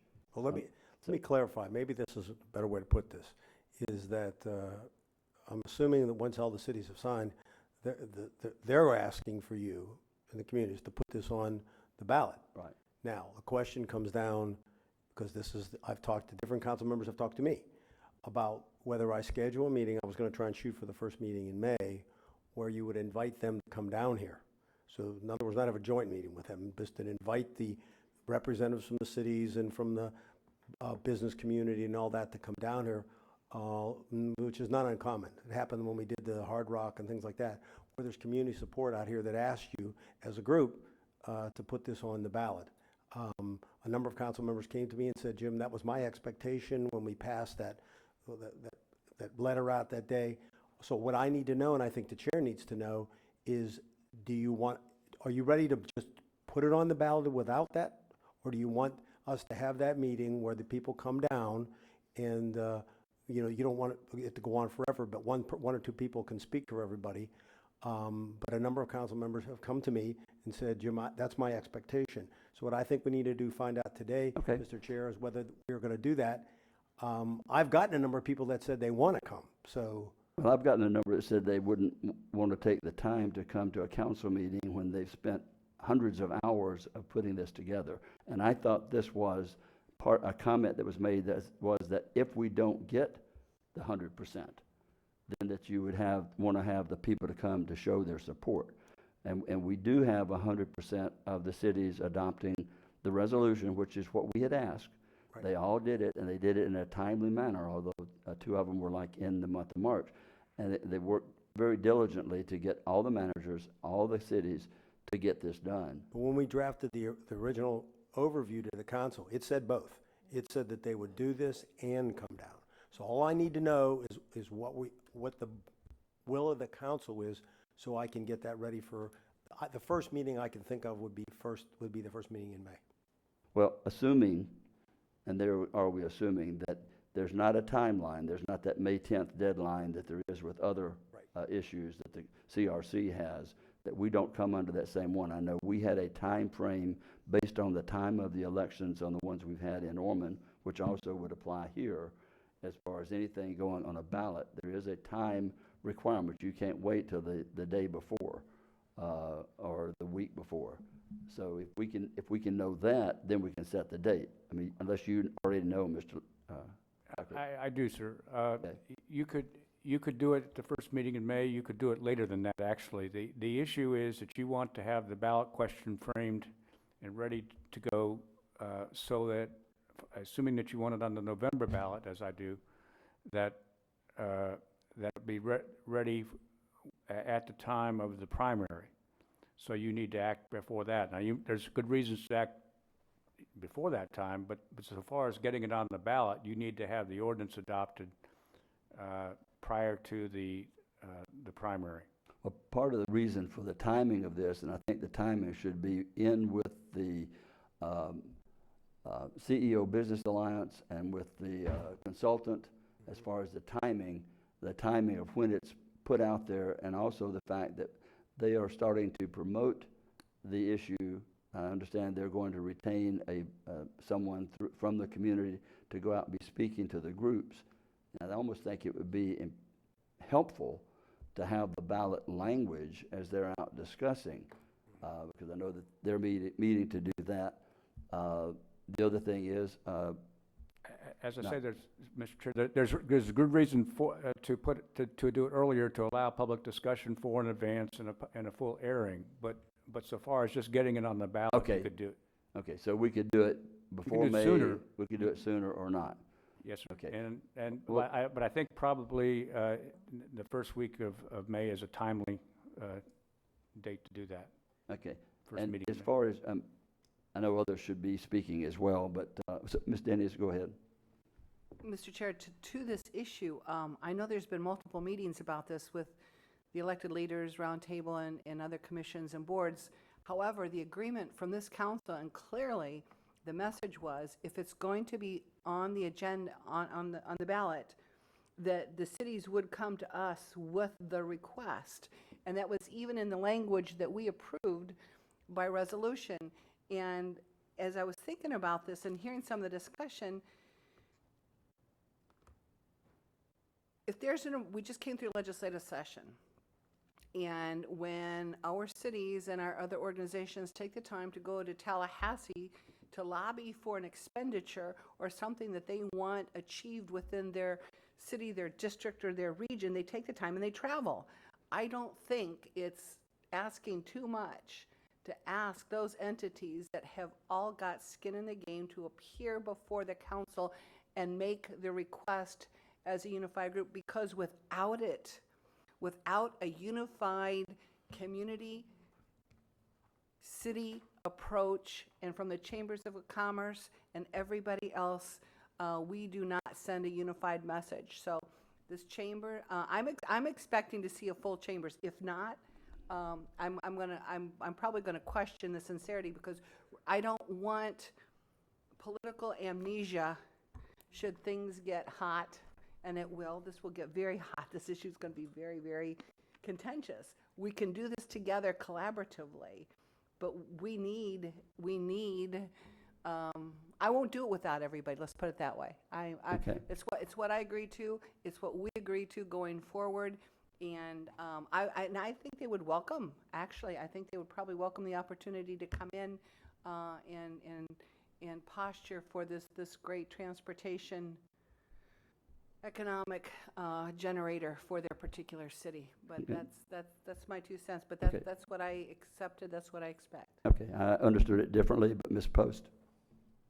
I'm just in agreement to have the meeting here. I think as much of an opportunity we have to get the message out to the public of what we're doing. And I know we've had the elected officials roundtable meetings, but as much opportunity as we have to convey that to the public and to have that dialogue in front of the public, I think is very important. Mr. Patterson? I think one area of the county that really doesn't know if this is going to benefit them at all is the 30 to 35% of us who live in the unincorporated area. And I think we need to make sure that there is a way that we convey to the public out there that live in the unincorporated area that this is going to benefit them as well as the cities. Okay. I mean, if they read the headlines on the paper, Volusia City support sales tax hike.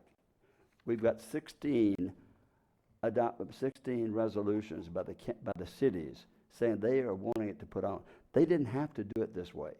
They could have, with 75% of the population, forced us to put it on. And now we're acting like, in my opinion, I know you said that's what you thought it was. I thought it was if we didn't get the numbers that they would show up in force and ask us. We have 100% of the cities asking to do that. And we can invite people to come out, but to tell them if they don't show up and beg us to put it on, we're not going to put it on, I think that's just a little overboard. And I'm sorry we have to disagree, but sometimes we just have to disagree. Ms. Cusack. Thank you, Mr. Chair. I think that all of your points are well taken, but I think at the end of the day, to extend the final finale, if you will, to have us come together and say this is where we are, and it's a real opportunity for us to show collaboration and partnership, if you will, by doing so. I could understand if we didn't have it, but I think what would be the downsides in not doing it? For me, there would be no downside. So I think that if it's the wish and our commitment that we would have this joint hoorah meeting at the end of the day to say we're ready to move forward as a county, I think that would be a good thing to do, Mr. Well, Chair. I mean, I can argue and disagree with your points from now on out. It's not going to make any difference. That's I still disagree. That's- Not with what you that's said, cool. but I disagree that we should ask them to. They've already done what I thought we asked them for. And I thought that was, your comment, Ms. Dennis, was made when we said it was brought up, if 75% of them come and ask us of the population, and it was, what if we don't get all 16 cities? Well, if they come and show up in support, then that will make a difference. Not that if we didn't, we worked hard to get all 16 cities. We personally went to meetings to get this done. We've been working on this idea and concept for a long time to bring the cities together. Now, if you want to invite the cities on the day that we're going to have this on the issue to come, and all of them don't show up, and you're going to say we're not going to put it on, then I think that's disparaging. I think that would be bad. To invite them to show up, that they do support it, is fine. But to demand that they be here, I think is wrong. I didn't say that we would demand that they be here, Well, but I you would. think I got that feeling from Ms. Dennis, that if they don't show okay, up, she's not going to support it. No, let me clarify this. When we originally started this process, we agreed, in fact, it was a resolution of support that we voted on. It's in there. It's like, kind of like Ragu, it's in there. This is what we agreed to. So if if we can't even agree to go forward by uniting our cities in one meeting for probably the biggest the biggest amendment that's going to be, we're going to ask our citizens to get behind us. If we can't agree to get our cities together and come to one place to discuss it, how the heck are we going to build collaboration in our communities? It's one thing to pass it, Mr. Chair, but it's another thing for, look at all the other projects we've done. Look at the homeless projects. We filled these chambers up on all 3 initiatives. Look at Hope Place, look at DeLand, look at Daytona. These chambers were full for great initiatives and projects. And I'm here to tell you, I think that we will have the same support from the business community and the partners and the cities. I think it's not they're gonna have to, I think they will, and we've got to show that from a position of strength and collaboration. That's how we go forward. But to do it without that, it's going to make this council look heavy-handed and say, well, we've got the piece of paper, we're going to put it on the ballot. And to Mr. Patterson's comment, he's right with the rural areas. And Dustin, forgive me, but not everybody reads the News Journal, and not everybody attends the Elected Leaders Roundtable or had a voice in it or had a chance to make a comment. So if this council is responsible for putting the initiative on the ballot, I think we also have the responsibility to make sure we have all the collaboration before we do that. I mean, that's just the way I'm looking at it. Okay, And it's Mr. Chair, you fine. just have to choose your battles. Pardon? You just have to choose your battles. Well, You really and do. I hear 6 of you saying that you don't think that's correct. I have worked too hard on this I know to you let it have, go and down. I think that it's not going to go down. You haven't been at the meetings where I've sat with 16 managers. You haven't been at the meetings where we sat with 16 elected officials and beg them to do and go to commission meetings and having others go to the, like Mayor Apgar, You go to haven't the been at a meetings. legislative session where I've begged 120 members to vote for an issue. And you welcomed each one of us every time we're there. That's right. And for that, I appreciate it. But I don't, do you have the resolution that said that we had to have them come show support? We sent you. I mean, you're going to do it anyway, but I'd just like to see it. Yeah, It was in the we actually sent resolution it that said you had to have support. But you can do it next time. No, it's, I'll have to have, it's supposed to be in your packet. I didn't see it. Yeah, fine. Well, let me check, okay? Should have came to you. Okay. But this was the idea originally with the council members, was to get everybody on the same page so that no one would back out at Well, this point. the resolution that the city's adopted, we all got that yesterday, and I know Mayor This Apgar- letter was the letter that you and I drafted, came from you, went to the council members, and you all agreed on it.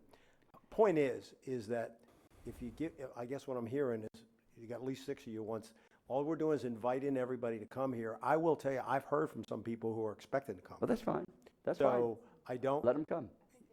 Yeah, I think you'll have a good showing, and I think that we'll limit it to, 1 or 2 people speak for everybody, but I think the chamber and all But them I don't think it should be a condition with 100% of them adopting a resolution asking us to put it on there, that it should be a condition that if they don't show up, that we're not going to put it on. I think we all backed away from it being 100% condition. Remember when they Well, we got talked about- 100%. No, I know, but what I'm saying is if they can't show up, but in most cases, if the mayor can't come, the manager will come. A couple of them have already said to me they're willing to come, but the chambers, I know, I've already talked to the chamber, they're willing to come. There's Bob Davis and that group's willing to come.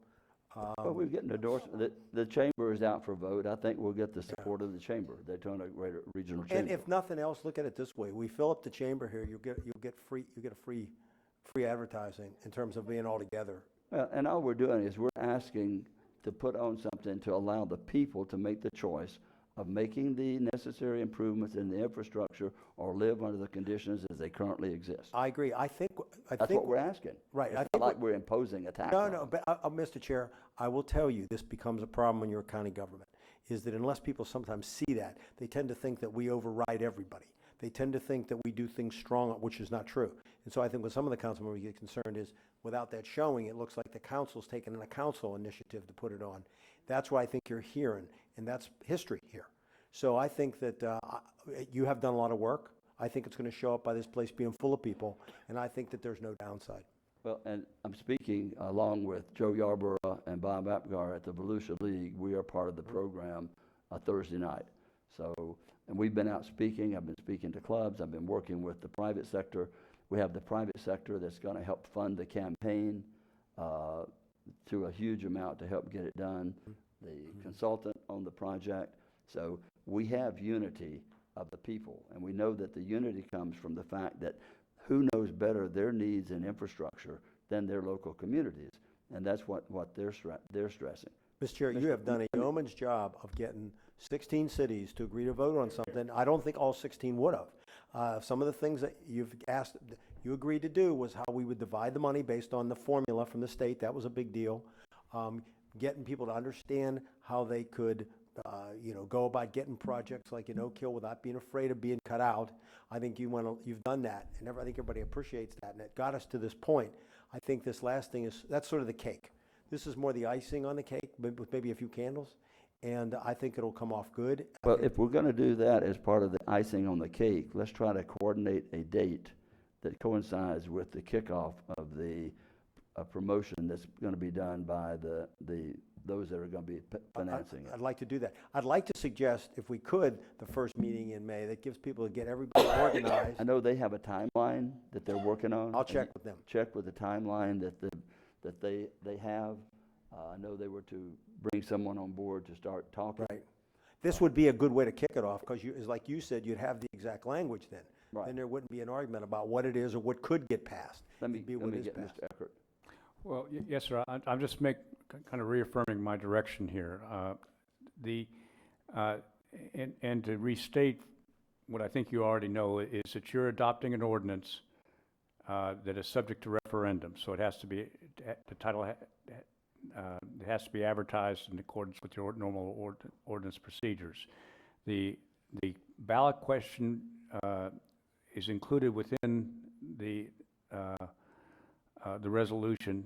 At least it's to be in substantially that form. You might change happy to glad or something to that effect. Those are not words in the resolution, but that'd be by way of example. The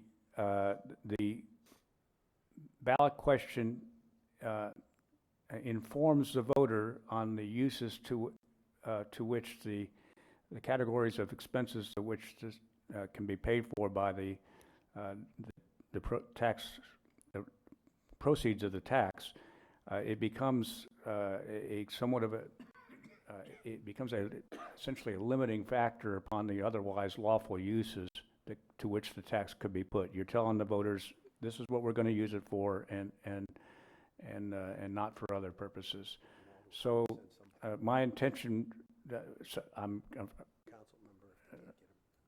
confirming that I would bring forth an ordinance based upon that ballot question for 20 years, and for those uses mentioned. There is to be an oversight committee, a citizens oversight committee. It's advisory in nature. There's probably room for direction to the final direction for the council to give on that. Right. That the cities have suggested that there would be one from each city. That's a very big committee, but it also has a limited purpose. Whether or not you want, for example, 2 or 4-year terms, although they serve at will, but 2-year terms, there's advantages to each. It's a limited purpose. It could take somebody a little bit to get used to what they're dealing with. They're only really the purpose of the committee is moral suasion, to say to the county or to a city, in our judgment, that is the committee's judgment, this is a use that's outside the ordinance. Right. So there's still some issues to be refined there, and that would be part of your. I'll put forth a proposal, but you'll be deciding based upon what I understand from the cities. But that'd be your judgment. I think there's an advantage. I understand your concern, sir, that well, maybe what if there's conflicting dates? But there's an advantage to the city in that you are having an ordinance hearing process. So if some citizen who comes forth and says, I think I have a good idea and would like for you to do this, there's an advantage to the cities to be here and to react Well, I think the letters from the city, the 16 cities on that date as part of the packet would be paramount. And I'm sure that that would be included. And the part of that was very important was the Citizens Advisory Committee will be made up of non-elected people and one from each city, and it's really strictly to review after the projects have been in process or whatever. Yes, it conforms, or no, it doesn't, that we're not going to put a statue of Mr. Deneen out in the courtyard here and write that off. So what the cities have suggested, and I think it might be helpful to have some, at least some preliminary input on this from the council at this point, to be one from each of the 16 cities and one member appointed by the council. That they suggested a 4-year term. I think there's positive and negative to that. I don't know if your council wants 2-year terms so that they put it at 4, write it out as 4, and if we Okay. want it to, we cut it then back. you can decide at the time. And then the final issue is whether or not the cities are going to nominate and you're going to appoint, or they're just going to appoint, and at whose pleasure they're going to serve. I think the way that they had envisioned it happening is that they were going to select, and unless serious opposition from the council, that person would serve. Well, then I would probably using the DeLand CRA as a model. I would have the cities nominate and the council appoint, if that's the model. Okay. The other way is just to let the cities do it. So I'll draft it as a nomination and an appointment, and you can change it as you see fit on the hearing date. Okay, and then as we're discussing this, I'm going through my mind on Thursday night, is what I will do is we'll have someone from every city usually there, and I will make a suggestion at that time that when it comes before the council for adopting, we would like to have as much support as we can from you to show up. I will say, I know that you have all worked hard to get the resolutions passed, but if you have someone there, we would certainly appreciate it. Not like we're demanding that you're there, and that was the way I took it. Maybe it was just demanding me that we do it this way instead. So, just to show you, I can play as a team player and pass instead of shoot sometimes. A very timely analogy, Mr. Chair. Thank you. And I think I had one more thing, but, yes. This is, I guess, kind of caught me off guard, and maybe others. The letter, and I know you've already answered the opening of the ramp. It seemed like that was council-wide that it came from, Deb, and maybe, possibly, it could have come through because it was a broad-reaching. There was nothing, no intent necessarily there, but it did embrace the whole beach thing, and you had the background of working with U Smyrna, and I think you did the right thing by saying, if you don't want to do it, let us know. But Yeah, on the flip side, possibly as big as that was, well, that's why I brought it up today, because that was just, Ms. Denny's may want to weigh in. She was getting a lot of, I think, Facebook, and people were commenting, and she was trying to stop, I think she can speak for herself, but kind of stopping a rumor from spreading. And what we were trying to make sure was, if the city was going to change their mind, remember now, the city didn't lead us to believe they were going to do this. We thought they were going to do just the opposite.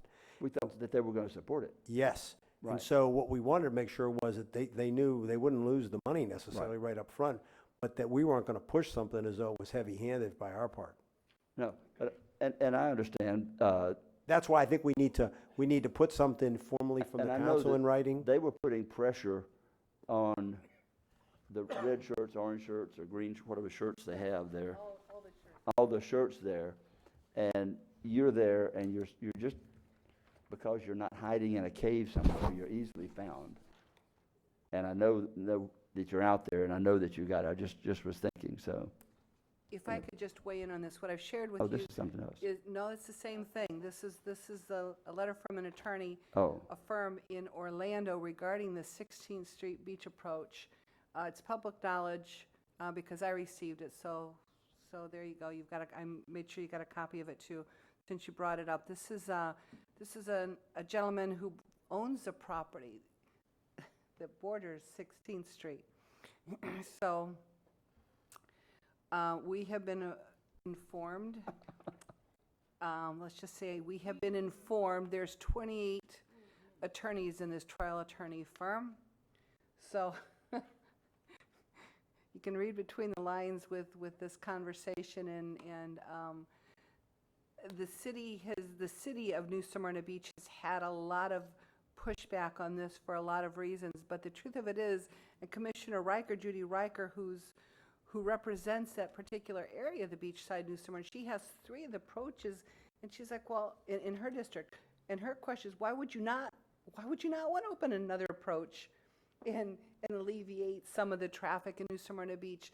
We are having that meeting next week. It's next week, I guess, at the Brannan Center, right, Jessica and Jim, on coastal project updates.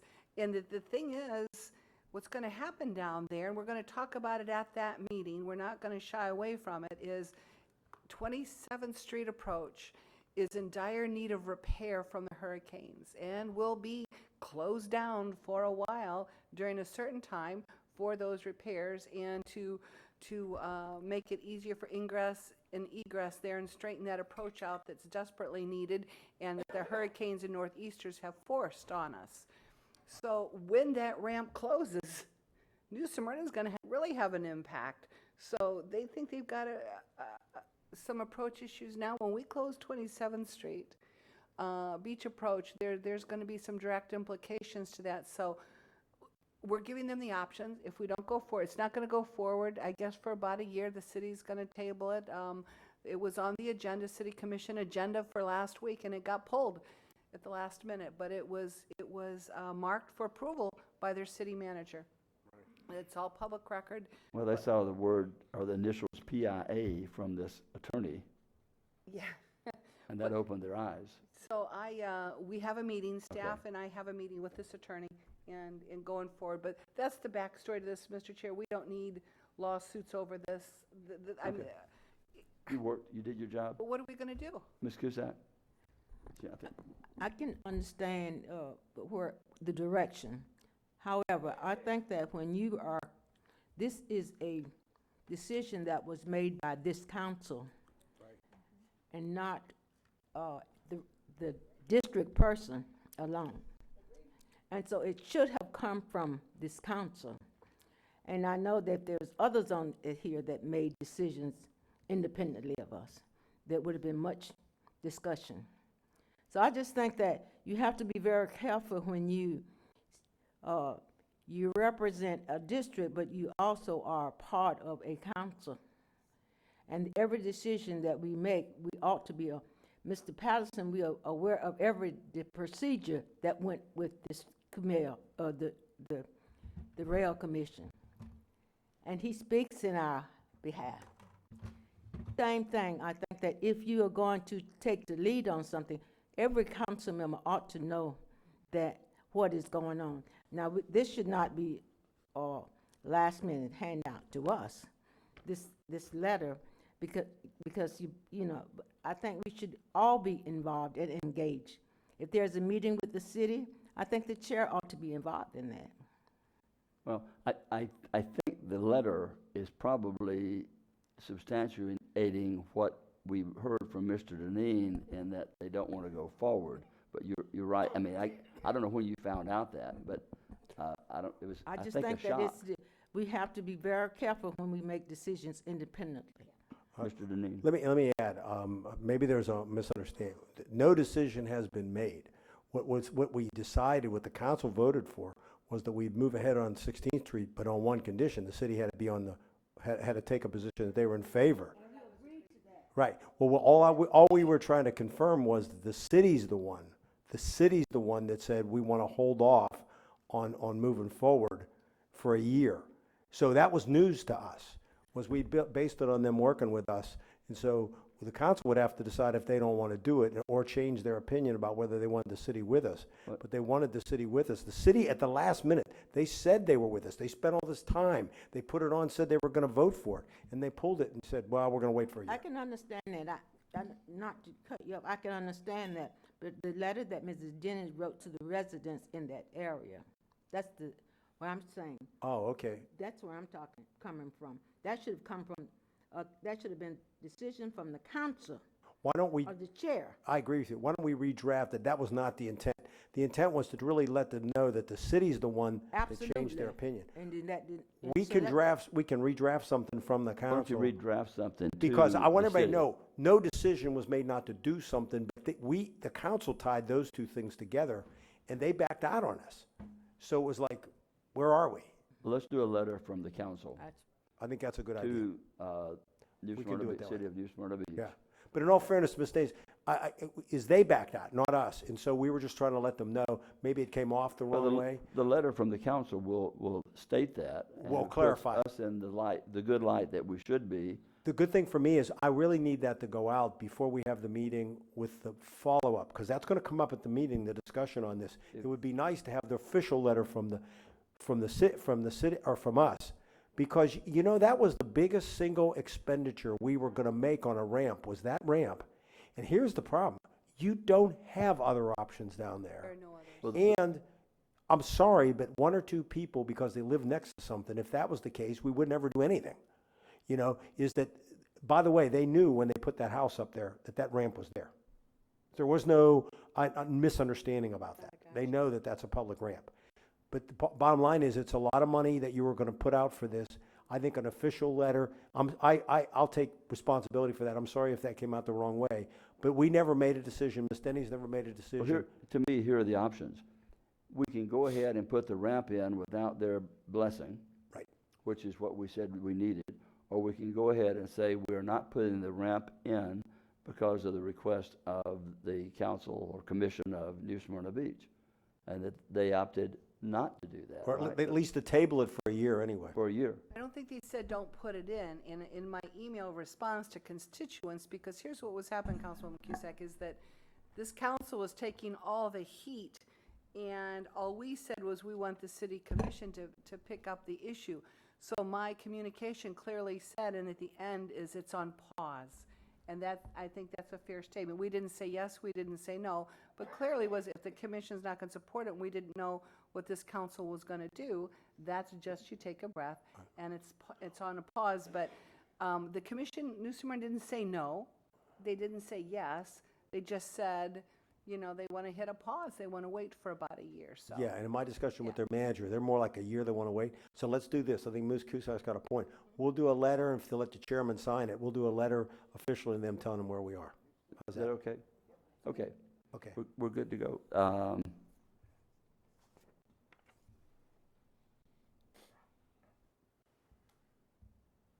I think that's going to be about it.